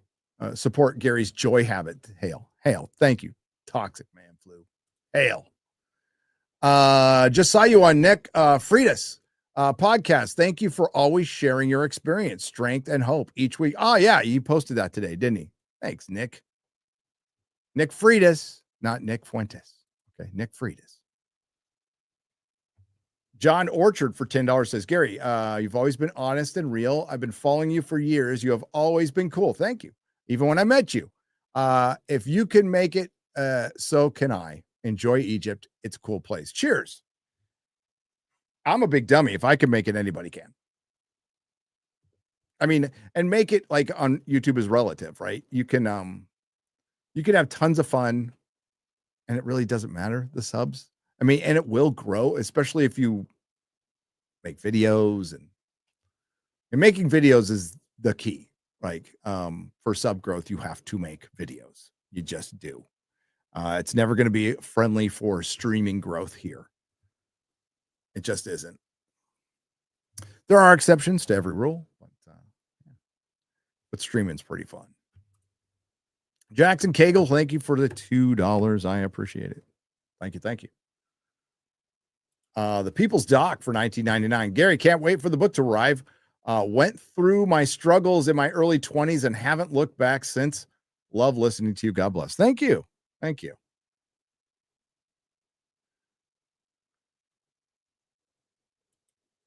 It's good to not look back on the struggles, but it's good to have had them and survived. It is. Sorry to the people we hurt on the way, for sure. But I'm now grateful for my time in prison. Taught me a lot. Mexi Rage for $5. I'm halfway through Badlands and I hate everything it represents, from the writing to the tone to the Predator. Fuck Disney. They ruin everything. Yeah, I think a lot of the cope will be, well, if it wasn't a Predator movie and if it was just a B sci-fi movie, it would be mildly entertaining. And I would agree with that. When you put the Predator on something, it comes with baggage, it comes with expectations, and you can't expect people to go, I really don't want this like little runt Predator that looks like shit in a movie that's like, the violence is boring. There's plenty of it. There's tons of it. Then there's some action stuff that kind of works, but it just gets cartoonish to me. And I think it's just been such a fucking bad year, and a year of 2025 is the year of 5 out of 10 movies. And I think that it has been such a fucking bad year that people are just, want to see something interesting. And like, Predator has not been in a good space anyway. But as I said last night, I don't like Prey, but Prey is a better Predator movie than Badlands. It just is. It just is. Mileage may vary though. And I'm also like, I can at least give me just a second.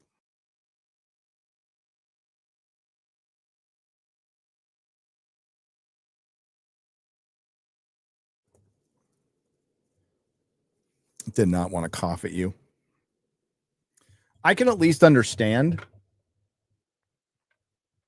why people like this one. Like the one I was like a little confused about, not confused. I was just like, really? Was Tron Ares. Like so many people like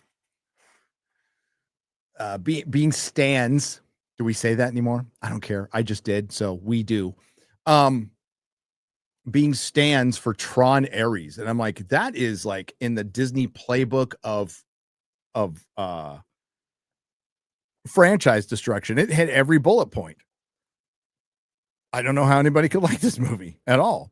Like Badlands, I'm not going to tell you Badlands is woke. It's not. Is it Disney? Is it slightly feminized Disney? Yes, it is. The queer coded thing, that's definitely how the access media is going to see it, because, and as I said last night, sorry if I'm repeating stuff, but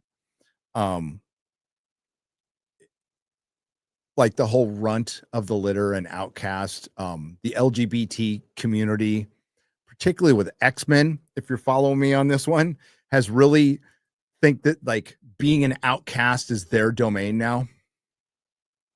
Like being an outsider and not understood is not like the human experience, something we've all felt at some point in their lives. It is now the domain of just the alphabet community, which like could not be further from the truth. We've all felt like rejects and outsiders. Did you DM me on Twitter, Laughing Man? Sorry to break my chain of thought there. I will get it. I can get it. I can access it. Thanks for letting me know. But where was I? Yeah. So being a nerd, being an outsider, not even a nerd. It's feeling like an outsider, feeling like you don't belong is something we've all felt. It's not just a gay thing. It's not, Chat Noir wrote that great piece after Doctor Who that said exactly that. Like anybody who felt different for a time or their entire life, could connect with Doctor Who, and that's how we all connect with things. And it is not just being gay or trans. By the way, trans is a choice. Don't tell me it's not. Gay is not a choice. Trans is a choice. Gay is not.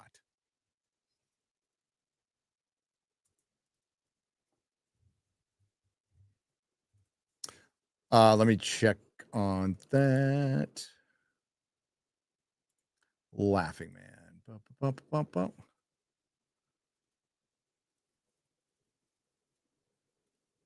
I don't did you DM it on Twitter, Laughing Man? Email me at Gary@nerdrotic.com. Jeremy does not choose to be no, that is wrong. Jeremy does not choose to be gay, chat. Okay. Jeremy was born that way. It's like the Lady Gaga song. Baby, I was born that way. And we love him for it. Okay. Unconditionally, just as you are, Jeremy. Yeah, I don't see a DM on Twitter.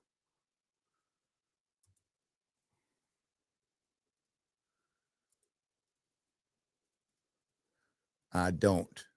Maybe it's in notifications. Are you Laughing Man on Twitter?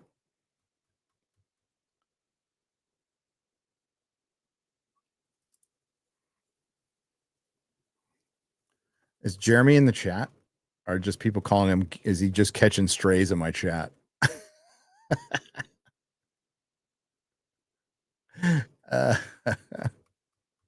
What up, Jeremy? Oh, there he is. Oh, you sent it to me? Thanks, buddy.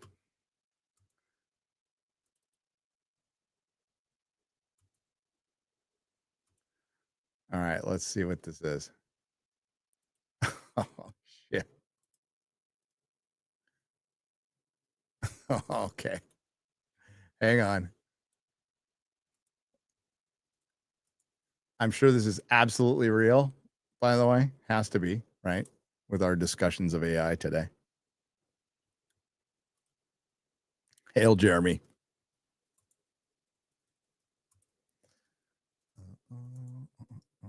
All right. Thanks, buddy.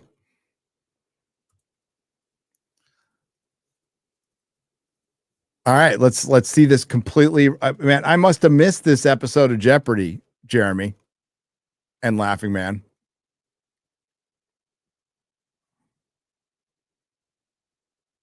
Saturday Night Tights. Maybe. Welcome back to Jeopardy X with Don, Alex, and our newest contestant, Gavin, who gives me the creeps. Anywho, here are the categories. Leading off, we've got women in politics. What a mess, right? Followed by January 6th. Then we've got industry standard NPC catchphrases, followed by Creed lyrics, great band, one of my favorites. Then it's fake conservatives. We all know the type. And last, it's the N-word. Oh, boy. A lot of words that start with the letter N, so keep that in mind. Gavin, you're up against some fierce competitors, but you select first. Go ahead. Let's do NPC catchphrases. I'll get to it. $400. Thank you, Sam. A favorite saying of NPCs in recent history. We're all in this together. Let's flatten this. Yes, Gavin? What is the Pacific Palisades? What an odd thing to say. Good Lord. Yes, Alex? What is the curve? That's the one. 2 weeks to flatten the curve. Boy, was that a lie. What's our next category, though? Let's do Creed lyrics for $600, Alex. Hello, my friend. We meet again. It's been a while. Where should we this? Gavin? What is fuck over the taxpayer? What an airball. Yes. Don? What is begin? That's right. Don, you've got the board. Women No, in this is Creed lyrics. for $800, Alex. Now that's a body count. This lady politician was supposed to win the 2016 presidential election, and in the late 90s, her husband got fellatio in the Oval Office. That's as high as it goes, sorry. That'd be Killary, a.k.a. Hill Dog. I mean, who is Killary? The judges are giving me a thumbs up. There Also, you go. I'm not sure if you've heard, but I think Hillary's had a lot of people murdered. I'm well aware. Infowars.com, but let's go with January 6th for $1,000. What's They called it an there a big red insurrection. mark They on his called it a head? threat to our democracy.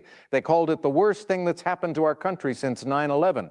However, January 6th was this. Yes, Gavin? What is an assault on trans kids? Embarrassingly wrong.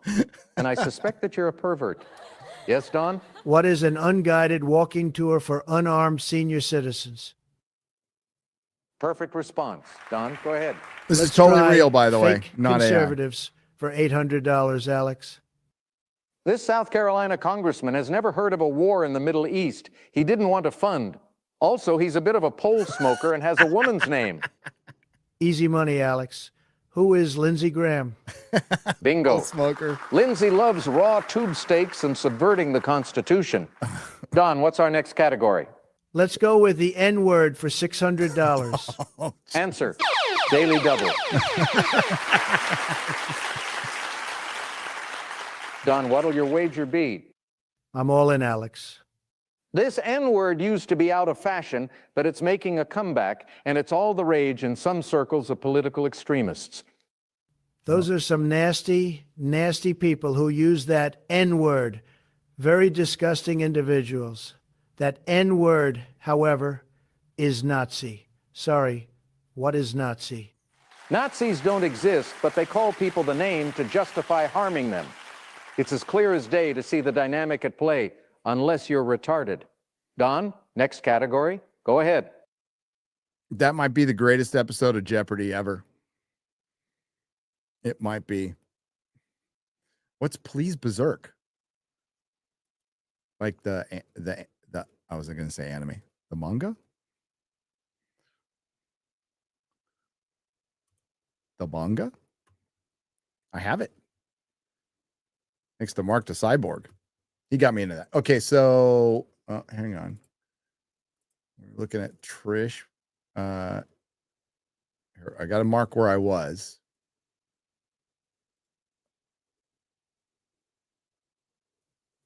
Okay, that's where I was. Where's Trish? Did I miss Trish? I'll go up and find you before I go, Trish. I'll go up and find you before I go. Where the heck was I now? I'm very easily confused. I was at Mexi Rage, the People's Doc, Southeastern Kaiju. If blue space bending tardigrades can't be TM'd. They can't, but no, they I guess they can't be trademarked. Or Southeastern Kaiju. If you guys don't know, a digital artist, Anas Abdeen, made an entire video game, and basically Alex Kurtzman ripped characters off and a tardigrade. So I know that because the tardigrade in Star Trek Discovery Season 1 was supposed to be anthropomorphic and not like a real tardigrade. But yeah, if I ever finish my Picard video, I go through all of Alex Kurtzman's plagiarisms. She had braces, says Jackson Cagle. That's unfortunate if you're getting a blowjob. Everything on the internet is AI. All of you are fake, Noise Slave. We might be. We might be. Jake Tammon for $4.99. It's crazy how many people in my generation, Gen Z, haven't seen Lord of the Rings. All the freshmen here at college haven't seen it. Showed my buddy Fellowship last night. And did he like it? I need his opinion. I mean, obviously he did. Obviously he did. A Sombrada Noit for $1.99. Ask Shad about the Matrix and Mormonism's veil. I will. So many things are read into the Matrix. I mean, even the Wachowskis later on said it was about transitioning when it wasn't. So, do you think you could do an actual, I don't even know how to say this, ayahuasca? Ayahuasca. Okay, it's ayahuasca. So ceremony in Peru. Kilgannon 84 for $5 because I can't read. I'm uneducated. I cannot. Well, okay, I can do anything I want, but as a sober person, I would have to say no. That's still getting high. That's still taking be it natural or man-made, I mean, equivalent to a narcotic. So that's a big no-no for me. It sucks. It sounds like it would be tons of fun, and it's not like you would actually get addicted to ayahuasca, but I think humans, I mean, like LSD's technically not addictive either, but people can get addicted to a lot of things that aren't addictive technically, right? So I'm not going to fuck around because I like life. I like to live. So I will just listen to other people's story about it. When we were in Peru, one of the people we were with, their husband went out and had a ayahuasca ceremony and had a good time. Arg another name for $9.99. If you want to see an interesting use of AI in streaming, look at Neurosama, the AI VTuber. She, in quotes, is one of the most entertaining uses of AI out there. Yeah, I would probably check it out of curiosity, but one of the things I like about live streaming is that it's live, that you guys are actually there. Means a lot. And I think it means a lot to a lot of people. But I mean, there will be clever uses though, for sure. Especially with, VTubers. They might be like the most vulnerable in the future. I still think like streaming is going to be very difficult. I mean, we just saw that. And we just listened to that other video. Stymie, $4.99. Gary, I've always said agnostics are lying atheists. People have to go through their spiritual journey. We are spiritual beings. So it's kind of, I think it's antithetical to humanity to not be spiritual in some sense. Now, what you choose is what you choose. But as a former atheist, it's the way I see it. One actual good use of AI is the visualization of storytelling from channels like The Archive, In Between, a Gossip Goblin. Great stuff. Now, is that a human being like using AI for the visuals? I mean, one thing my son brought up is, man, they could like motion comics will be like super easy, and you'll be able to do basically pretty soon visual, as in like if somebody's reading A Song of Ice and Fire, you can put visuals up for it, and eventually it become fully animated. We're still years away from that, but problem is you're reading a book and you're not supposed to read a book. That's breaking copyright too. Hey, Gary, just wanted to say thanks. I've been 100% sober for just over a year, and I recently started attending church. Your content has been a help, and your story was an inspiration. Thanks a lot. Thank you, Hellhound23, for $9.99. And congratulations, by the way, on 1 year. That is brilliant. Brilliant. Toxic Man Flu for 20 says, I am the same, Gary. Blow my top off. It's over a few minutes later, and I have been accused of being insensitive as well. The difference is people like you more than me, LOL. All, as always, Springsteen and Bon Jovi suck. Hashtag pineapple on pizza. Yeah. I don't. Yeah, I'll get just pissed off, right? Like a normal person, like everybody else does. Frustrated, pissed off, but then I don't fucking boil and sit in it for not even a half an hour. Like once it's done, it's done. Berserk, I love you, please. Fuck YouTube. You're doing great, brother, but please get into anime. It says Bebop or Cowboy is Bebop Cowboy. Bebop Cowboy, who was just gifted 5 Nerdrotic Live memberships. Hail, brother. Thank you. Toxic Man Flu. 2 strokes That isn't the kind of stream, is it? It might be. And I'm not lying. Years now, watch Berserk. I have Berserk. The 97 anime. It's 97, right? Somebody sent it to me. I have it. I should watch it. Found your channel and then Drinkers and others a few months ago. Best thing YouTube showed me in years. Appreciate your content, mate. Thank you, Sovereign Reaper, for 10 Australian dollars. Appreciate you. Chris B for $4.99. Check out Blood and Donuts, small little indie vampire movie out of Canada that has a ton of charm. Where do we find it? Is it just like on Amazon Prime? Or is it on YouTube? Joey, thank you for the $19.99. I appreciate it. What up, Gary? What did I miss? Nothing. We were talking about Drinkers. I was talking about Drinkers AI emulated video, his voice, and basically kind of generally talking about YouTubers bitching about YouTube for the last year. And they have good reason. Still bitching, but they have good reason. And basically saying, there's not a lot we can do about it. You need to prepare for it. You just do. We have zero control over the stuff and it sucks. But I think this year was just radical change. And I think it'll work itself out. Will it ever be the same as it was before? Probably not. Probably not. But as far as ad money and videos, I personally haven't seen a huge difference. But it could be different for them. Odin 79 LTD 83 for 1111 says Predator Wastelands is on Prime. Looks like a knockoff of Badlands. You should watch and review it. Curious if it is better than Badlands. I would bet that I would have to watch Badlands.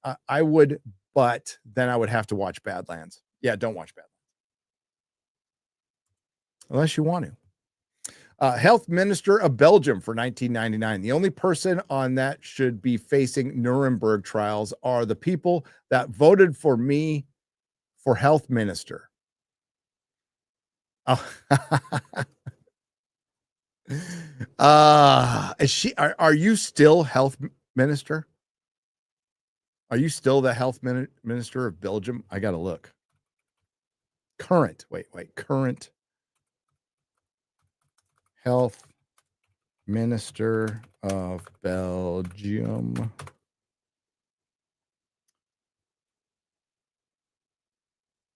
No.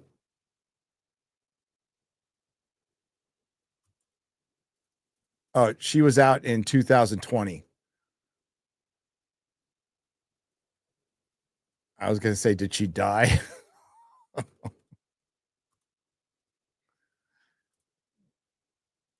Oof. You are no longer health minister. The other one looks a little healthier. I'm just saying. Bebop Cowboy for $100. Thank you, brother. Hey, brother, watch Berserk. Who cares about all the other losers? Be the guy to realize that. I'm going to have to watch Berserk. And he's also gifted 5 more Nerdrotic Live memberships. Hail! It's $25. Defending Truth for $2. Screening next week for the new He-Man. Should I go? Oh, really? Yeah, I would go check it out of curiosity. When is that coming out?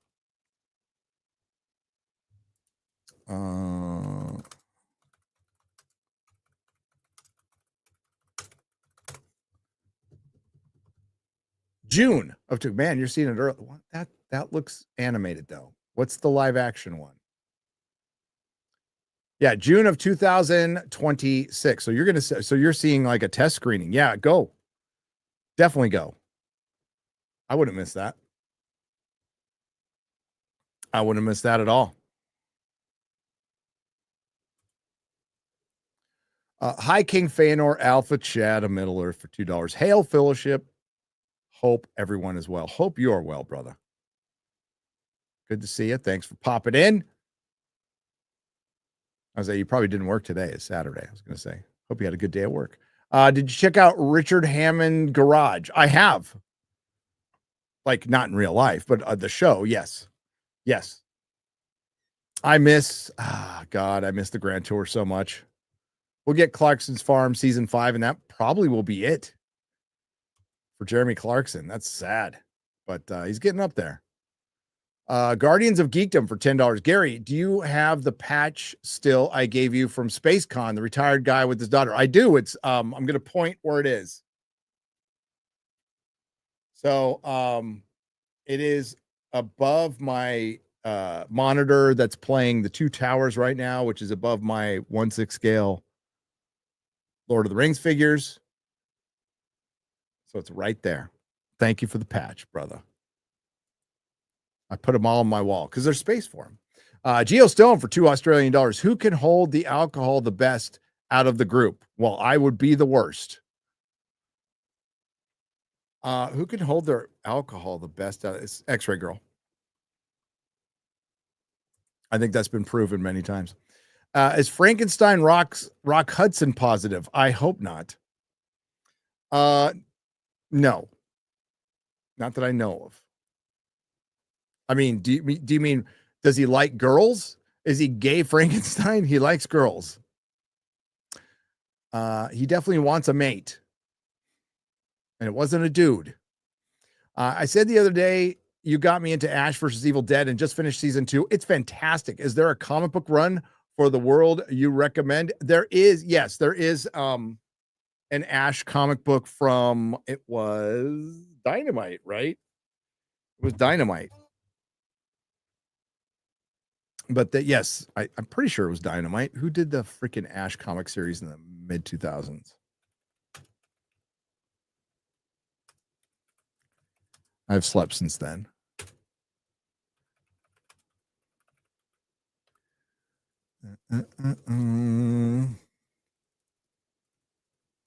Yeah, Dynamite.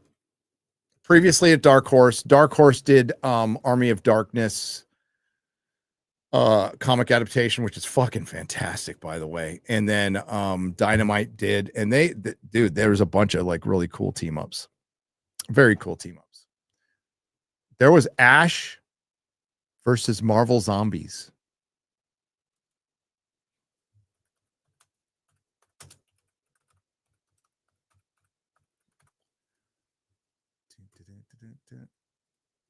Well, Marvel Zombies versus Army of Darkness, but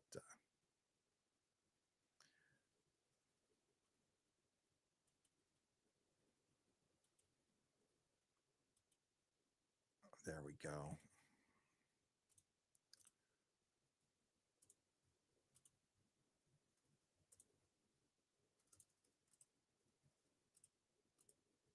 There we go.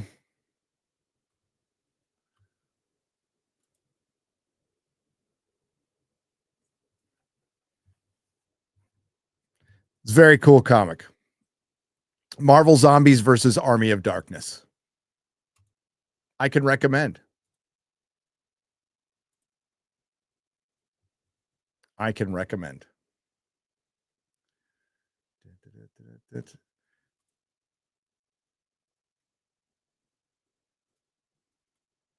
Here's a hot take. I found all Indiana Jones movies boring. That is a hot take. That is a hot take. Have you ever, but thank you for the $2 for that hottest of hot takes. Have you ever thought about starting a consultation company for Hollywood? No. Yeah, it would be called Waste My Breath LLC.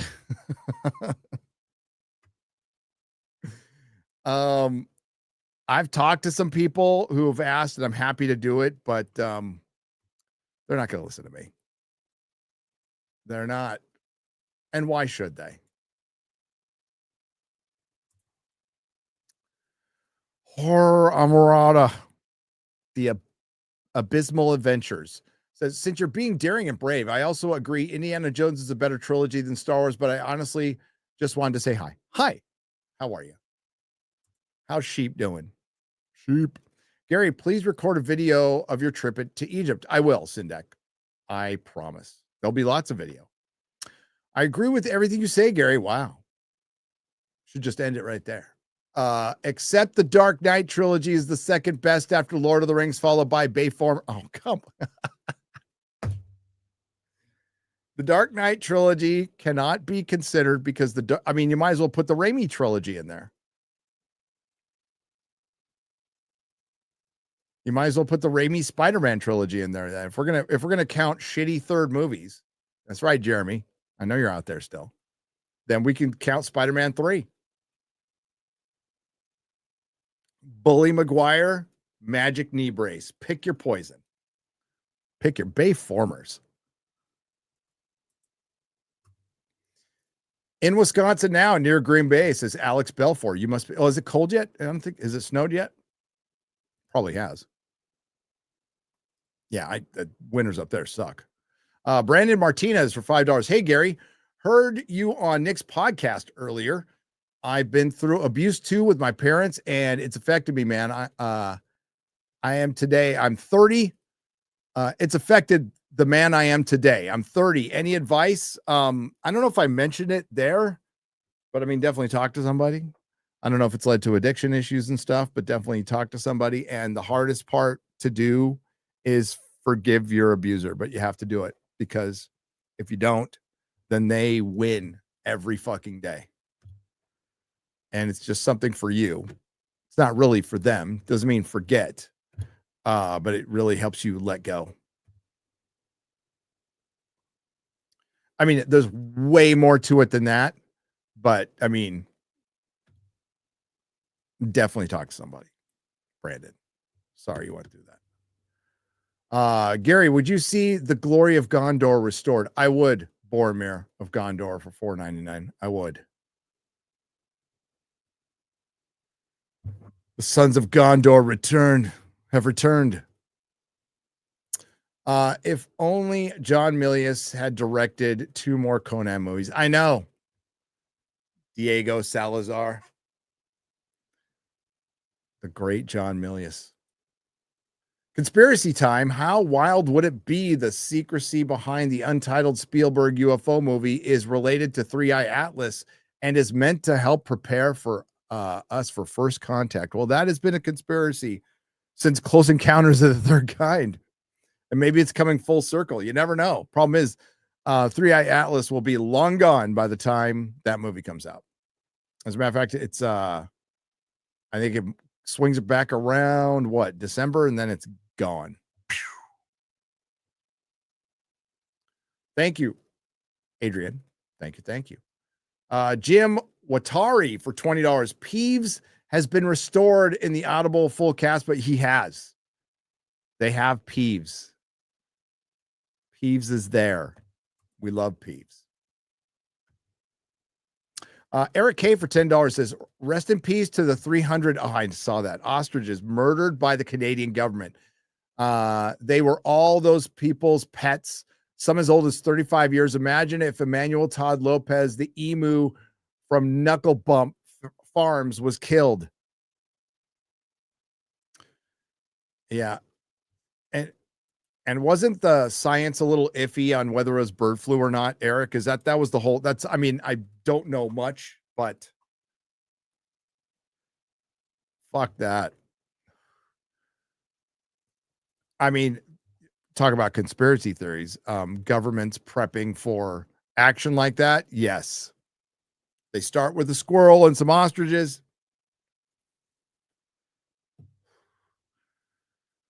Then it's you.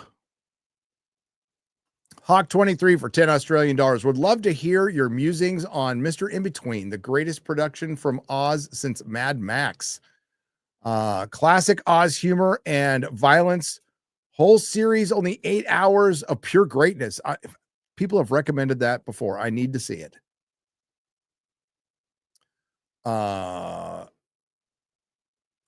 Check out Pluribus. It's weird, but it's cool. It's Vince Gilligan. Boromir of Gondor for $19.99. We miss you, buddy, by the way. Have you ever seen it, Gary? The White Tower of Ecthelion? glimmering like a spike of pearl and silver, its banners caught high in the morning breeze. Have you ever been called home by the clear ringing of silver trumpets? I have seen the White City.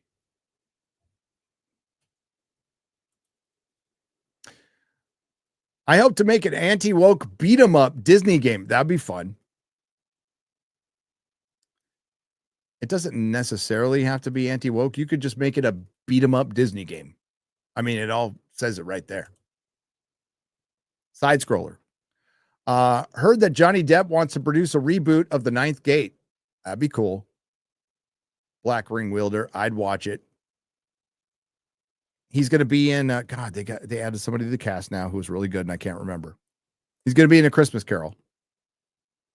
God, who did they add? That was really cool. I can't remember it right now. I heard a term today that was relevant. Liabetes.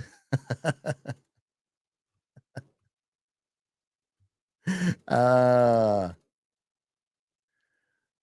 are you ignoring me? Berserk, watch it. Love you, fool. I own it. Steelbox. I got it on Steelbox. Hey, mate, just short question. Do you think if the Godfather trilogy got remade for the modern audiences, how bad would it be? Pretty fucking bad. Pretty bad. Now, I mean, the Italians aren't as protected as others. Remember, Italians used to not be considered white. Not that long ago. But I don't think they care as much anymore. Hey, mate. I feel a bit like I'm relying on YouTubers too much for social interaction, and I need to be in the real world, and I find it tough. Any thoughts or advice? I find socializing hard. Golden nuggets for 10 euros. It is not easy. But as they say in recovery, and it's always good to go outside and meet real people. It really, I mean, this is a big conversation, but it depends on what you're into. Like, are you into tabletop? Go to a comic shop, play some games. But I'm also the worst person to ask about socializing outside because, typically it'd be in a pub, right? Which are disappearing in the UK, or at work, But I don't go to pubs. I don't go to clubs. Find a common interest, something, a hobby where you can actually go outside and partake in that hobby. One that's legal. Sorry though. Yeah. But yes, definitely the social interaction is very helpful. I get mine at meetings, but it's isolation and loneliness is a huge problem and epidemic, and it's not being treated seriously with any care. As a matter of fact, when somebody even asks for help like that, they get clowned and stuff, which is fucking horrible. But reach out to somebody near you, maybe somebody in the chat, and go out and have some coffee. And it's walking through a fear, right? And it's so much easier said than done. But I wish you all the luck.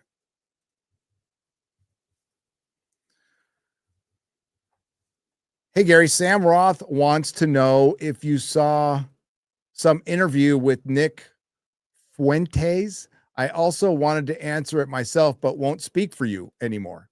Oh, you don't have to. It's okay. Hi, Trish. You could speak. I don't want to speak for anyone, not anymore. Sorry, Trish.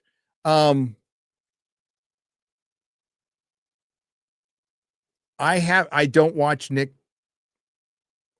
Fuentes. The only clip I saw of was him saying that like Game of Thrones is better than Lord of the Rings, which is just an asinine take. But yeah, I have not. I have not seen any interviews. Did I miss one earlier, Trish? I'll try to go back and get it before we go. Dude, thanks for the stream. Got to unwind for after a long weekend listening to Cobra Cast and you. Oh, hell.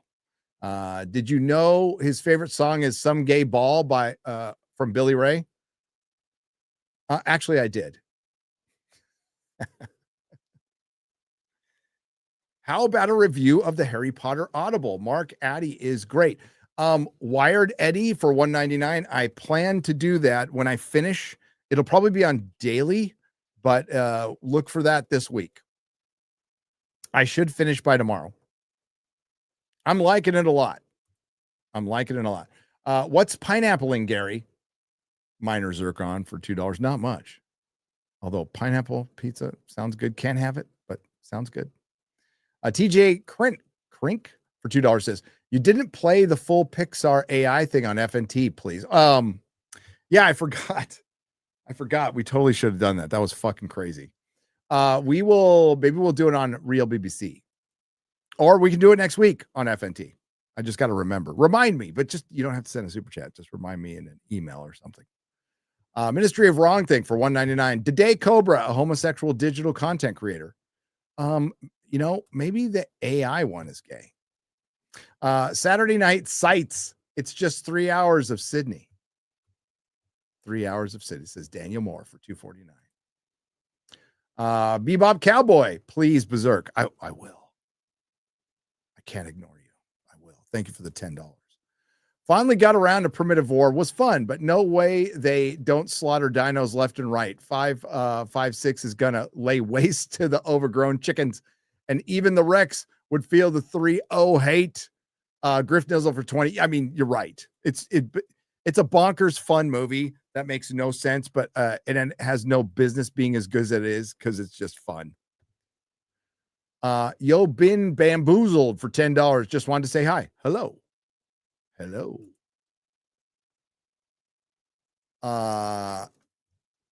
Lawrence for $9.99. Love you, Gary. Just got a hardcover of Fellowship. Hell yeah. I will be reading it to my kids who are Lord of the Rings fans this month and next month. They have only seen the extended cut, by the way. Good dad. You don't need to see the theatrical version. Jake Tammon for $4.99. Gary, a buddy and I are going to start a sketch comedy YouTube channel in the same vein as Smosh, early 2010s. My son was a big fan of YouTube. Any advice? Hail FNT. You'd have to ask my son about Smosh. I would say get good. Go out and do it and get good. And just be ready to get roasted in the beginning. That's just part of the process. But we need more comedy in this world. I want to see Frankenstein in theaters so bad, but screenings are too limited and conflict with dad's schedule. Should I stick it out hoping for a screening, or can I catch it just on Netflix? It's on Netflix right now, man. I'd say go see it. Just see it now. Don't wait. Just see it. What's up, Nick Weiser? Our boy Nick. We love Nick. I'll see you when I'm back up north, bud. A Valiant Renegade for $99.99. Netflix is getting a wake-up call this weekend. K-pop, Demon Hunters, and Frankenstein. Their problem to this point is that they do not fully appreciate their financial power. Netflix will be dropping 6 titles year to year theatrically by 2027. This was Del Toro's masterpiece, saying a lot. It is a top 3 Del Toro movie. It is. And if you've seen the behind the scenes, which I know you have, hail Valiant, go check out his channel.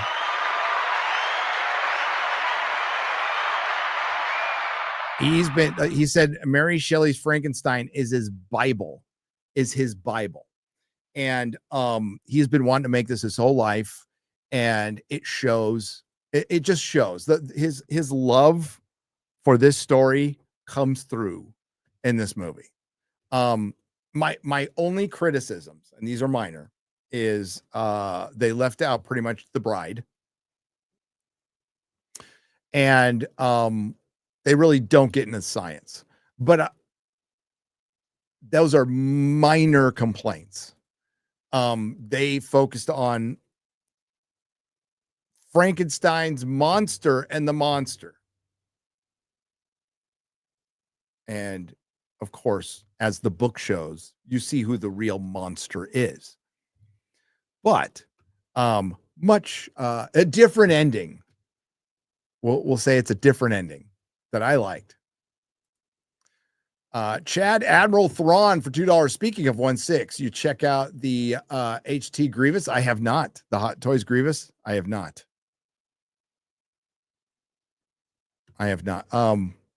God, what did I get? Oh, I'll show you. Hang on.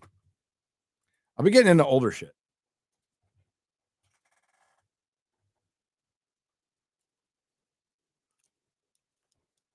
I don't know. There's something charming about vintage. Hang on, give me just a moment here. There's something charming about vintage.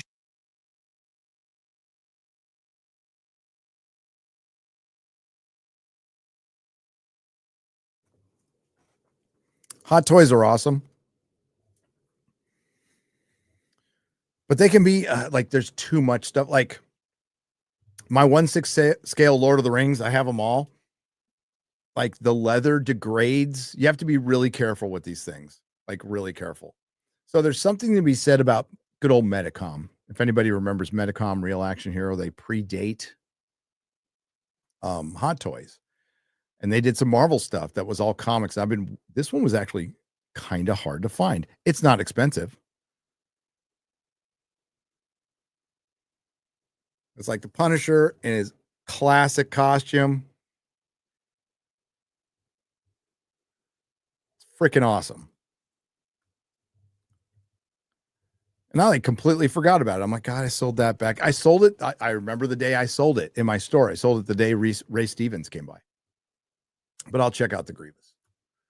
I will. Hey, Gary, when will YouTube recognize that many of its viewers watch it on TVs and smartphones and then fix its TV and smartphone issue? They're getting better, Basil. Like I watch a ton on my home theater now when I used to never watch it. I used to mostly watch it on my desktop, but now it's I watch a lot in my home theater. They got the chat better, but they still need to work on it. When will they realize? When they have to. When they have to. I watch Predator Badlands and I hear what people are saying, but I think Michael Obama did the best they could with the role they were given. It says Archer Merchant for $5. Hey Gary, do you have a PO box? I do. I want to send you my absolute Batman stuff. I'm really excited for his rematch with Bane. You should check out the storyboards of Absolute Joker's designs. Looks cool. I've seen the look. It's insane. Big Ounce. It's insane. My PO box is if you go to, because I don't know off the top of my head. It's on my way. If you go to nerdrotic.com, it's on the front page, or if you go hit more on Nerdrotic on the main channel, it's on the bottom there. More used to be the about section. So you'll see some links. You'll see something that says more. You click it. It's right under the channel name and it populates there. Thanks, Big Ounce. Appreciate that. TJ Crink says it's probably for $5. Thank you. It's probably because I only recently watched them earlier this year, but I am turning 37 in about 2 months. My opinion might be poisoned because of HF. 37 so young. Stop it. Joe Merrill, thank you for the super sticker for $5. Appreciate you. Roman, what's up, buddy? For $5 says, Gary, what are your thoughts on the Bruce Campbell movie Black Friday? Also, you need to let me cook for you and Mrs. Zen next time you're in San Diego. Well, we'll be there. I mean, we got to visit my mom eventually. Hell yeah. Black Friday. I have not seen Black Friday. Bruce Campbell's Black Friday? I can't say I've seen that.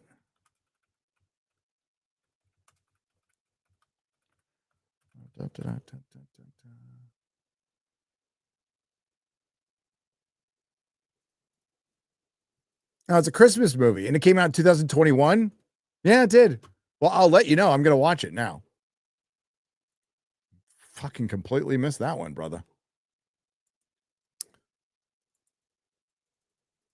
Favorite John Milius movie, Flight of the Intruder. Thumbs up. The King of the Rings AI. Elvis says Aragorn. Says Ministry of Wrongthink. Oh, that's more AI. Yo been bamboozled for 20. Thank you, Ministry of Wrongthink, by the way. Jesus taught us to forgive so we can know his forgiveness. But at this point, I'm unsure about Hollywood.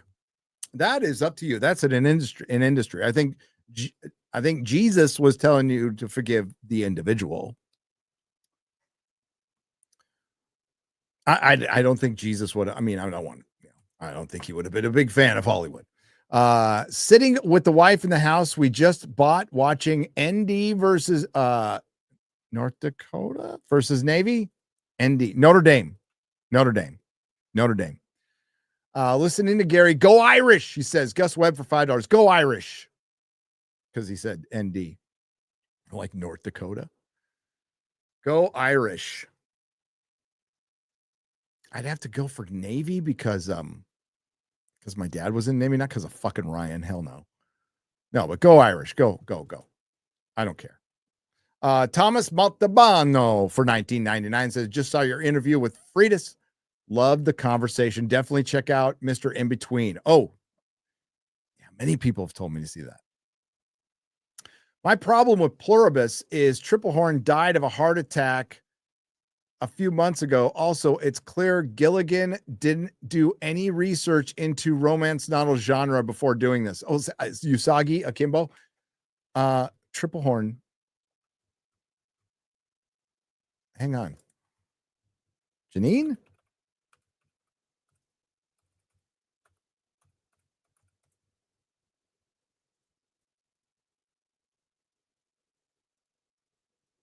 Which Triple Horn?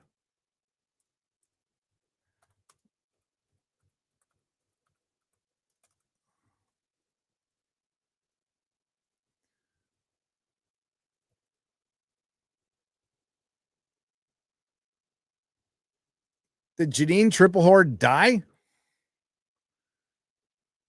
Jean Triplehorn. Hang on. Really?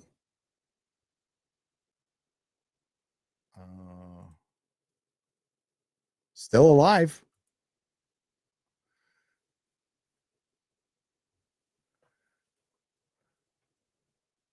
Yeah, I don't know about that. But as far as the romance novel part of it, that was really trumped up, but I would not know. So you would probably know more than I. Usagi Akimbo. Usagi Yojimbo is a great comic book, by the way.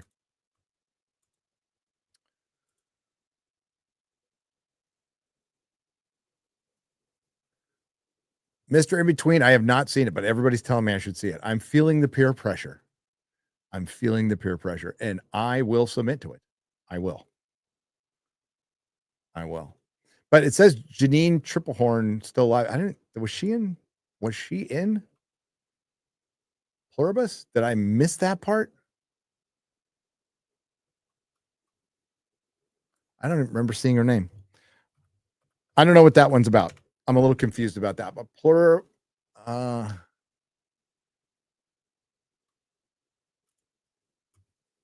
Yep. Why is it doing that now? Stop it. There we go. Doge for $5 says 8 stages, 1 Disney animation, 2 Pixar, 3 Disney live action, 4 Disney Channel, 5 Marvel, 6 Star Wars / Lucasfilm, 7 ESPN, 8 ABC, End Boss Iger. Well, he's about to leave. He's getting ready. Like, he is truly going to leave next year. He's going to retire, and then some empty fucking suit, a worse version of him will come in, probably a woman, so they can go, we've got the first woman for Disney. And then when it turns to shit, it'll be everybody else's fault. Hey, Gary, what do you think of Event Horizon? Great Halloween, but great movie. Isaac for $10. Great movie. Did it hurt when they violated Witcher season 4? A little bit. No, actually, it didn't hurt me. I laughed my ass off. Matthew Maggie for $10. Hey, Gary. Hello from Michigan. Any chance of getting Forbidden Frontier swag next year? I'd love a shirt and a hat. Be well, and remember the truth is out there. Jeremy's gay. God, Jeremy's still catching strays. He's probably not even here anymore. Yes, we have a logo. So we're starting, when I get back from Egypt, we're starting a specific channel. We have a brand new logo designed by Sindek. Thanks, Sindek, out there. It's an elongated skull kind of thing. We're going to have hats. We're going to have shirts. We're going to have all kinds of fun stuff. But yes, the ball will be rolling. Thank you for the interest, Matthew. So we'll keep you posted. We're gonna have shirts for Egypt, guys. Not everybody's going to understand the joke. So Zahi Hawass was on, he is the Minister of Antiquities in Egypt. Boy, I better watch what I say before I go over there, huh? Chat. Allegedly,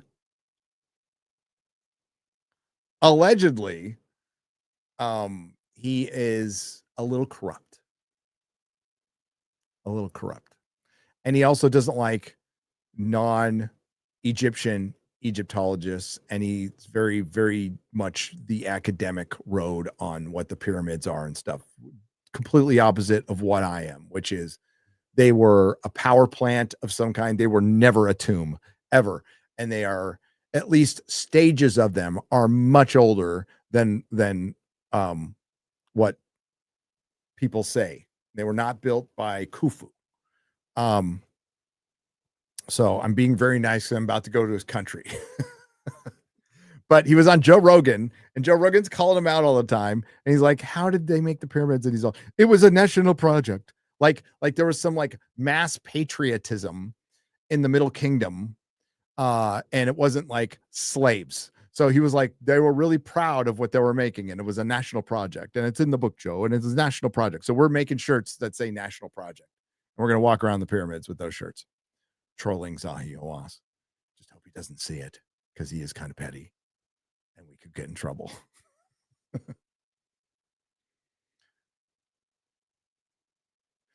Gary, what was the comic inventory software you recommend? It is called CLZ. There it is. It's called CLZ Comic. Is an app. Let's see if this doesn't give away my information. I'll show it to you. Yeah. Okay, we're good. All right, so it looks like this. Can you see it? So it's a comic inventory program, and that little plus on the bottom, right? You hit it, and you can scan the barcode or scan a comic book cover, and it throws it in the inventory. It scans it immediately, and then you have to pick, is it first print, whatever, newsstand edition, direct edition, and then you can go in further if you want and put a location, a grade, value, which I do all that. So it's called CLZ Comics, and it is about $7.99 a month, and it's absolutely worth it, every fucking penny. I used to do it just straight. I used to use Google Sheets, like not even Excel. I just used, but this is way easier. Plus, it's got the scannability is great, but you just got to be careful unless you don't care. Like you're making sure you're getting the first print or newsstand edition or direct edition, which makes a huge difference for something like Star Wars #1. Can the chat tell me which Star Wars #1 is worth more?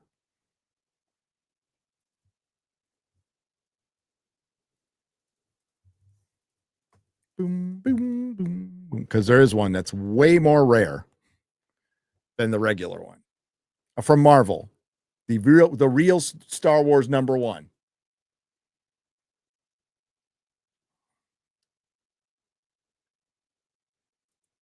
I like Frankenstein, but it had some crappy CGI. Fight me. I thought the CGI was good. WG, what are you talking about? Like the wolves, a little dodgy, but as far as like the sets and stuff, I think it more than makes up for it. The wolves are hard. I almost think it's easier to just train some wolves. But the wolves looked a little dodgy. I'm trying to think of what else. Not much else looked dodgy. I thought there was definitely an aesthetic that I liked a lot, by the way.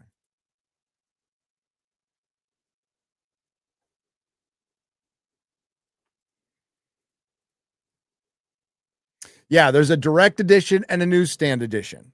You got it right, chat. There's a direct edition and there's a newsstand edition for 35 cents than one that's like way more rare and it's worth more money.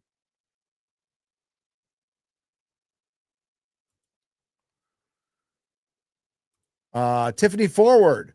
Where are the bodies, Garth? Never tell. Little Platoon could read some bedtime stories. I'd buy them. I've been peacefully falling asleep to his Superman gun review for weeks. LOL. Drinker would be for dirty talk. Ha ha ha. Little Platoon could read audiobooks, and I think he probably should. There is a voice, and it's not his, and it's not him, but it sounds on Y-Files uses a voice that sounds a little bit like him, but he said it's not him. Rachel Green for $10. I mean, you could tell it's not Little Platoon, but it's close. Like the video is Drinker. That video is Drinker.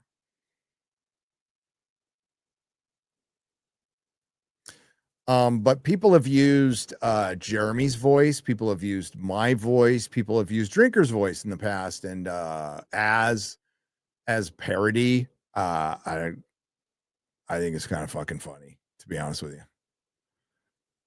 I got a kick out of it. Thomas Montebello for 20 says, Mr. In-Between, same star writer as The Magician. Entire series directed by Joel Edgerton's brother. Joel Edgerton is like kind of a Renaissance man. He's really fucking good. A slice of life hitman story that flips from funny to dark fast. Sounds like my cup of microwave tea, Thomas, even though it's Australian. Joel Edgerton is, he's kind of a Renaissance man. Brilliant and bright, by the way. Absolutely brilliant. And I didn't know for the longest time that he was an Aussie. John Wayne for $10. 1 out of 3. This is 1 out of 3 from John Wayne. Hey, Gary. I'd like to believe that all rational and non-gay ass pussy individuals out there would agree that the entire concept of daylight savings time is outdated and needs to end.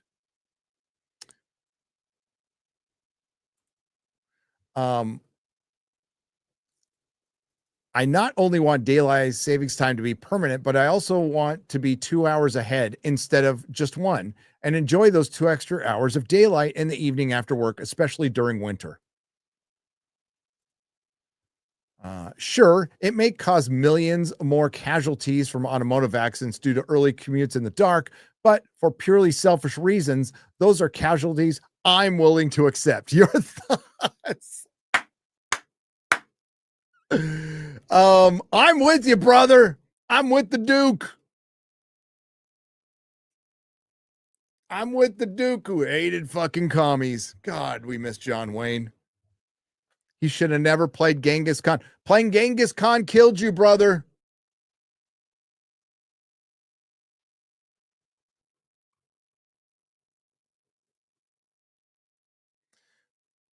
God rest your soul. Daylight savings time. I mean, okay, so we want to keep it. We say get rid of it, but we actually want to keep the daylight savings time part. So we want to keep the spring forward. We want to remove the fall back. That's what we're saying. I agree. I'm even for 2 hours ahead. I am for more daylight. And because I'm selfish and I'm not waking up at 5 o'clock in the morning anymore to go to work, which I did, John Wayne, for 17 years of my life. You know, if you want to count the 2 years of prison, 19 years of my life. I was driving in the dark anyway. I was going to the gym in the dark and getting out in the dark and getting to work in the dark. I was getting up like 4:30 in the morning on the West Coast.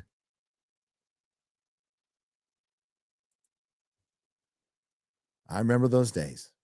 So for my brothers and sisters out there, or come on, let's be real. For my brother and sister out there in the chat, the working man and woman, singular, I'm with you. I've done it. I've done it. You say you get used to it. And I know those military guys are out there going, fuck yeah, I get used to it, whatever. You say you get used to it, but I never did. I never ever did. And I got in a good routine. I went to bed at like 9:30 and it still hurt. Like to your soul. It's just it ain't right, man. Decky 69 for 50. What do you think chances if Paramount buys WBD? Do you think it would be a good for DC, as in DC Comics? I really want a good Superman movie, and without his origin again, and goes up against Darkseid, Mongol, or Momoa Lobo, and maybe a tease of the real Doomsday. I want one too, and I think like you'd be stupid to reboot everything. I think you bring James Gunn to heel and to save face, just going, we'll keep you around as EP. You can still be in charge, but you ain't fucking touching Superman. Like, give him the Doom Patrol. James Gunn would make a good Doom Patrol. He would. Like Grant Morrison, Doom Patrol. As a matter of fact, anything Grant Morrison does, he would be good, except for traditional superheroes. See, the one thing Grant Morrison can do that James Gunn cannot is Grant Morrison, who is a weirdo. He's non-binary, semi-commie weirdo, but a great comic book writer. And he can also turn off that weirdo brain and do something traditional really well. Really, really well. Maybe get Grant Morrison to write it. There's something about Grant that hasn't worked in Hollywood. He tried with Happy and pissed everybody off. Happy is the comic he did with my friend Derek. I'm in that comic book, by the way, getting stabbed in the mouth with a scalpel. And it was the season 1 was pretty fucking funny and good on Sci-Fi. Season 2 is all right, but it got canceled. It was a little difficult listening to Patton fucking Oswalt voice Happy. Happy is if you don't know, it's a comic. It's a short story. It's a Christmas story, guys. It's a Christmas story. So it's about a hitman teaming up with an imaginary friend to save a little girl from a pedo Santa. So this girl is trapped by pedo Santa, and she manifests, maybe not, her imaginary friend who looks like a fucking animated blue donkey. And he goes to a hitman who's a drug addicted nothing, and they have to team up to go save her. And it's a really good story. It's really fucking good. It's called Happy. Image Comics. I want a good Superman movie too. I want everything to be good, but it can't be with James Gunn there. He is not the right person for Superman, for Batman, for Wonder Woman, for the Green Lantern, for Flash, any of the traditional heroes. He is terrible for.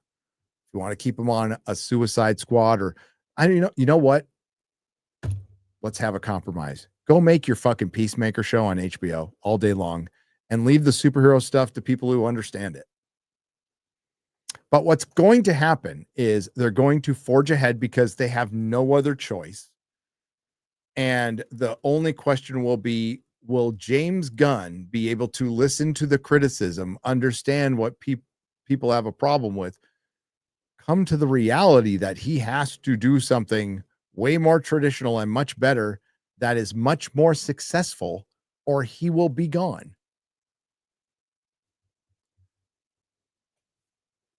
And he doesn't strike me as a really humble guy right now. He doesn't. Superman made $615 million worldwide. That is just that is a C-. It's a C-. And that's how you started your big superhero universe. And superheroes are like over. They're over. Next year's not going to help them. It's going to be Tom Holland's last Spider-Man movie. It's going to be 67-year-old Robert Downey Jr. playing Dr. Doom for the first time against a 54-year-old Pedro Pascal and like it's all done. and a 97-year-old Patrick Stewart and Ian McKellen, and don't you dare fucking break him. Don't you fucking dare break him. So yeah, I want that too. I just don't. I think I talked about it with Jeremy. I think DC Comics will be done as far as a shared universe. I think it'll be done after this, and you'll get Batman movies. I didn't even think you'd get Superman movies. Plus, the rights are going to be up pretty soon. I read that one. Otto Vanderballs for $9.99. Hey, Gary, you always got a good quality audio video. If you can briefly tell me your camera mic setup, brand, model, likes, dislikes, etc. Much love, brother. Thank you for everything. Otto, be my pleasure. So Mike is an LCT 240 Pro. That is an LCT 240 Pro. This is a mic. Glenn Beck uses it, and Garrett gave them to me for travel mics, and I found that they have a better lower end. And I also found out from Garrett that they were made by the same people who made Shure mics, except they're not $400. They're $130, and they're the same mic. They're the exact same mic. So it is a LCT 240 Pro. XLR cables I find out are very important. Make sure it's shielded and don't be cheap like I was. And I got like some fucking gold one that came in like a velvet case and some Italian one. You don't have to go that far. Then I use the Rodecaster Pro 2 for my soundboard, and my camera is a Sony Alpha 7 III, which I believe is like, it's $1,000 camera. Bought it. Okay. Jeremy knows the story. I needed a 4K link in Vegas. Couldn't find one. The only way I could find one was it was packaged with this camera at a Best Buy. My intention was to be, this is really dishonest, kind of against my nature. That's why I didn't go through with it. Was going to be to get the camera and then return it. Right. I couldn't bring myself to do that. So I kept the camera and ended up loving it. Absolutely loving it. So Decky69 says, you can't draw Darth Vader. Haha. I can. It just wouldn't be very good. Thomas Montalban over 20 says, Eli and Unsub have also been trying to get Scott Ryan, the star of Mr. In Between, on their podcast, and I'm still wanting for the episode to pop up. Well, if anybody can do it, they can. They get those big celebs. They're my boys. Which Marvel DC comic runs do you recommend? Big T for $1.99. Well, like, oh boy, that's such a big question. Runs. So, my go-to on DC is Justice League International, mid-80s on, or Marv Wolfman, George Perez, Teen Titans, one of the greatest runs ever. Early 80s on. Frank Miller run on Daredevil. Anything Spider-Man, kind of anything. Up until issue like 550. My personal favorite run on Spider-Man and Spectacular Spider-Man are basically late 70s, early 80s. That was such a golden age of comic. It was just fantastic. Grant Morrison Doom Patrol. Pretty much the first 100 issues of Hellblazer. Constantine. All of Preacher.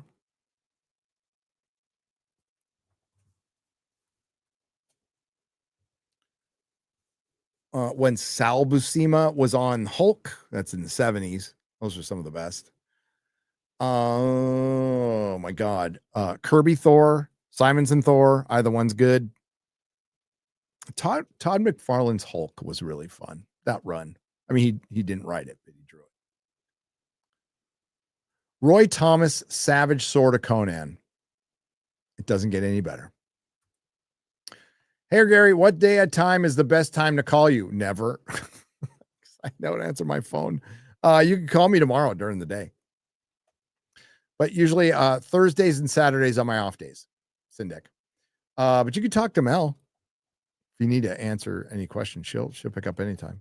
Doge for $2. John Wayne want more sunlight. Get up earlier. He said he can't get up earlier because it's dark. The daily special for $4.99. To the person who asked about how to get out and meet new people, go to the local gaming store and start playing Magic the Gathering with us. There you go. You know what? It doesn't even, that's a great suggestion, by the way. Even if you don't do tabletop, start it up. Start it up. They will walk you through it. There will be nothing but kind, because despite what's happened to our fandom, the one thing they love to do is share what they love.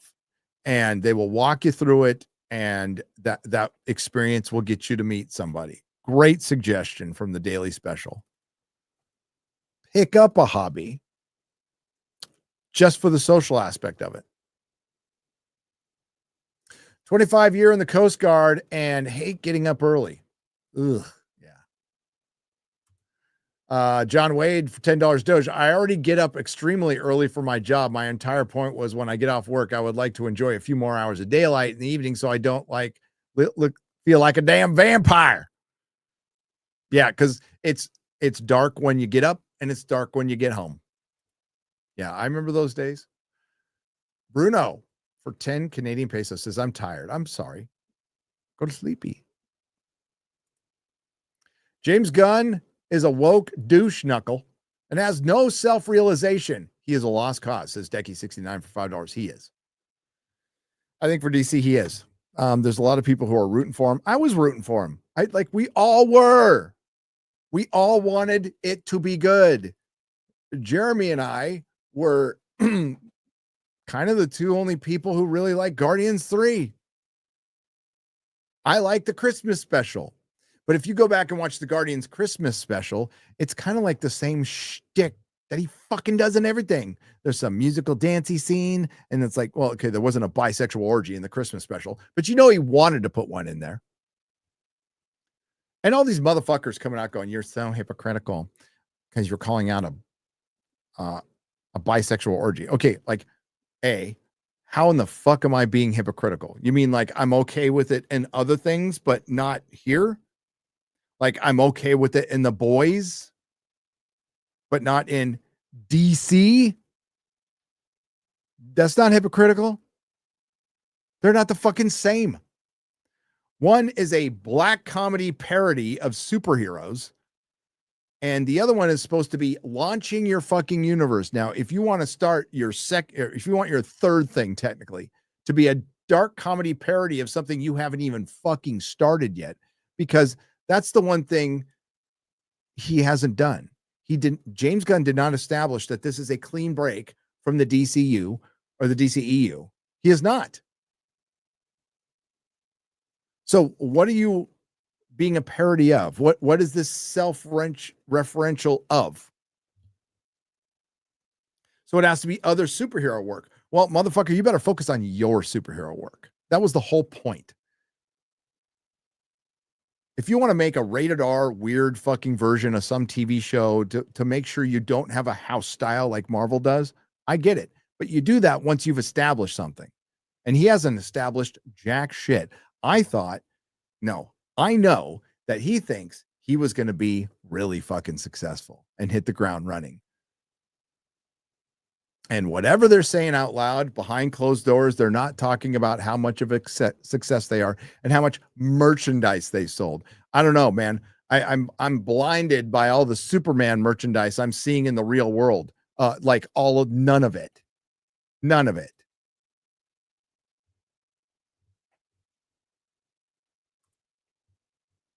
Audiobook release date, Gary. Ooh, a while. I got interrupted with work. Now I'm going to Egypt, so I'm not going to be able to get back on that train until I get back. So probably 3 months. I wanted to get out by Christmas, but that ain't happening. Not happening. I'm bummed, but that's life. Thomas Montalbano for 20. Check out The Gift starring Jason Bateman, Rebecca Hall, and Joel Edgerton. It was Edgerton's directorial debut, and he wrote it. It touches on someone who was bullied in school confronting their bullies later. Oh, cool. Cool. I didn't wait till later to confront my bullies. And yes, I had bullies. In elementary and tons. Yeah. Until one day I didn't. Gary, I love Hugh Laurie so much. Have you ever heard or seen his special on PBS, Let Them Talk? Great album. All about the blues. No, I haven't, Trish. I have not seen that. Hugh Laurie is great as Dumbledore, though. He is so good. He could have been Dumbledore in the show, right? Thank you, Trish, for the $4.99. What Punisher run do I recommend? Says David Sanchez for $1.99. Well, welcome back, Frank. Garth Ennis. It's the GOAT. The gold standard. Lots of fun Punisher from the 80s and stuff. But Garth Ennis is welcome back, Frank. And that goes into Punisher Max. And that's good for like 50 plus issues. Good long run. Steve Dillon, Garth Ennis. Hail to the fellowship, says Slain Hope. Hail to you. Now, Trish, I'm going to look at the regular chat. Did I miss one from earlier?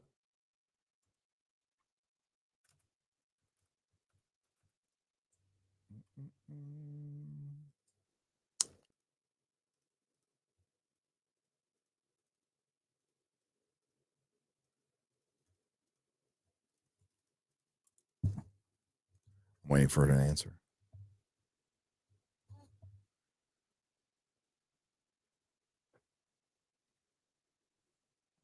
I got to see, has anybody seen that Robin Hood show on MGM? Any good? Did they really make Little John black, as Ryan says?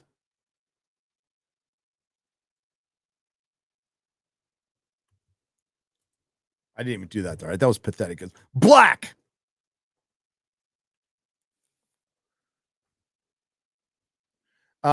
That's a good. Hey, Punisher War Journal is the shit as well, and the first 50 issues easily.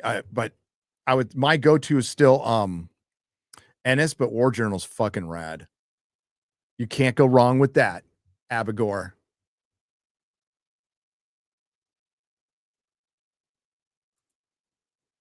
I don't even know what that means. Is that like Mario Brothers?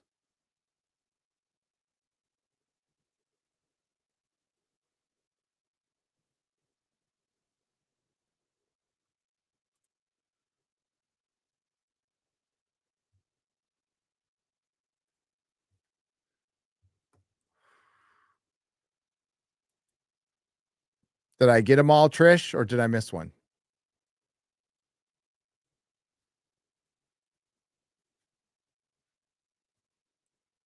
Oh, we are good. She said we are good. Thank you. Okay, I can read. All right. I think that's it. Ever watch old BBC sitcom Hail Money? Hail Honey, I'm Home. Was that real?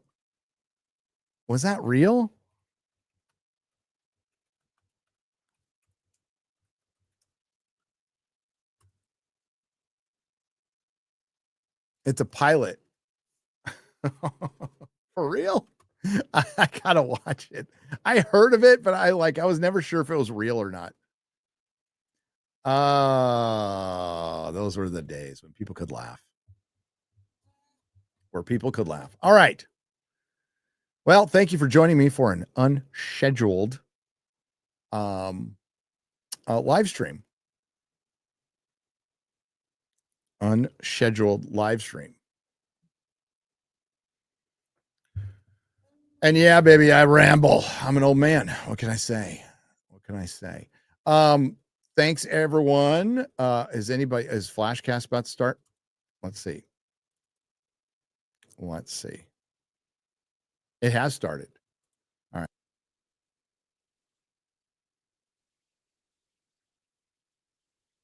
right. It started.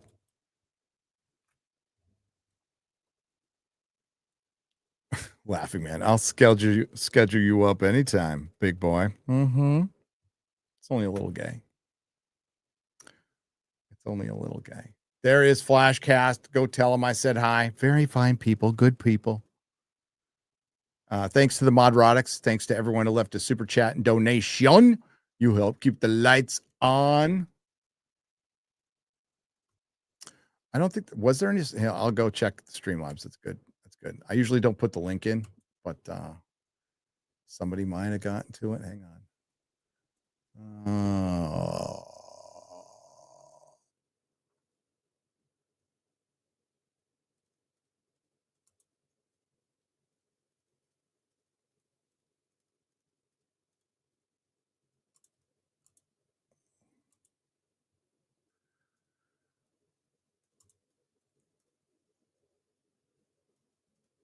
Why can't I log in? This is weird.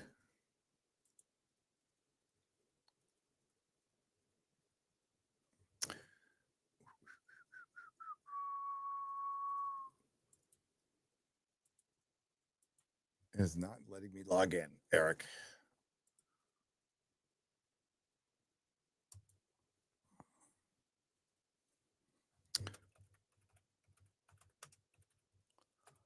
Let me try this. That's weird. There we go.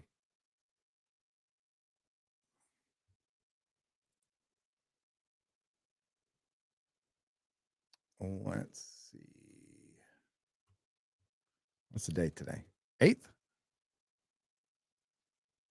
Oh, it's taking its time loading. Yep. We got 3. Okay. Ryan Kinnell. Stop it, phone. Ryan Kinnell for $20. So Jeremy's relatives recently discovered he's taking Viagra. They were all rather shocked, but his grandma has been taking it especially hard. Ryan Kinnell for 20. Says Jeremy told me he had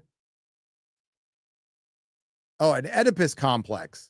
I was like, motherfucker, what's wrong with you?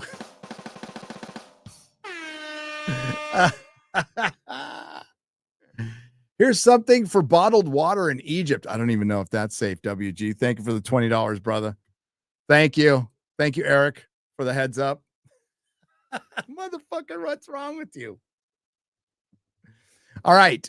Go check out Flashcast. Tell them I sent you. And everybody, have a wonderful weekend. I'll see you tomorrow night on Forbidden Frontier. Oh, wait.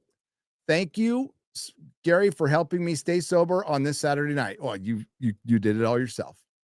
Stifler's dad. You did it all yourself. But I'm glad I was hanging out with you while it happened. Any thoughts on the Tucker situation? What Tucker? Tucker Carlson? Who's he pissing off now? I have to be set up for raid. I can't raid. Yeah, I'm a boomer. What did he do now?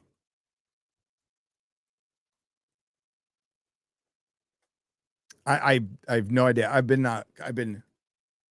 Ben Shapiro. Oh, fuck Ben Shapiro.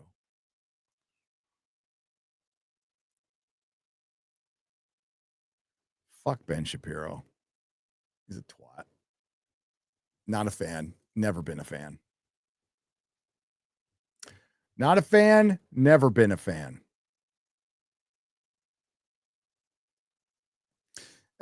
Fucking the right are fighting with each other.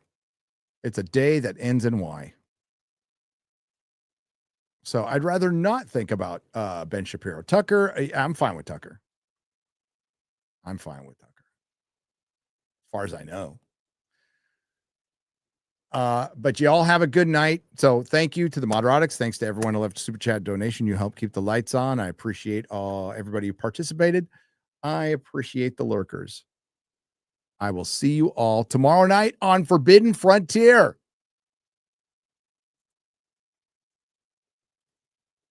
Ciao.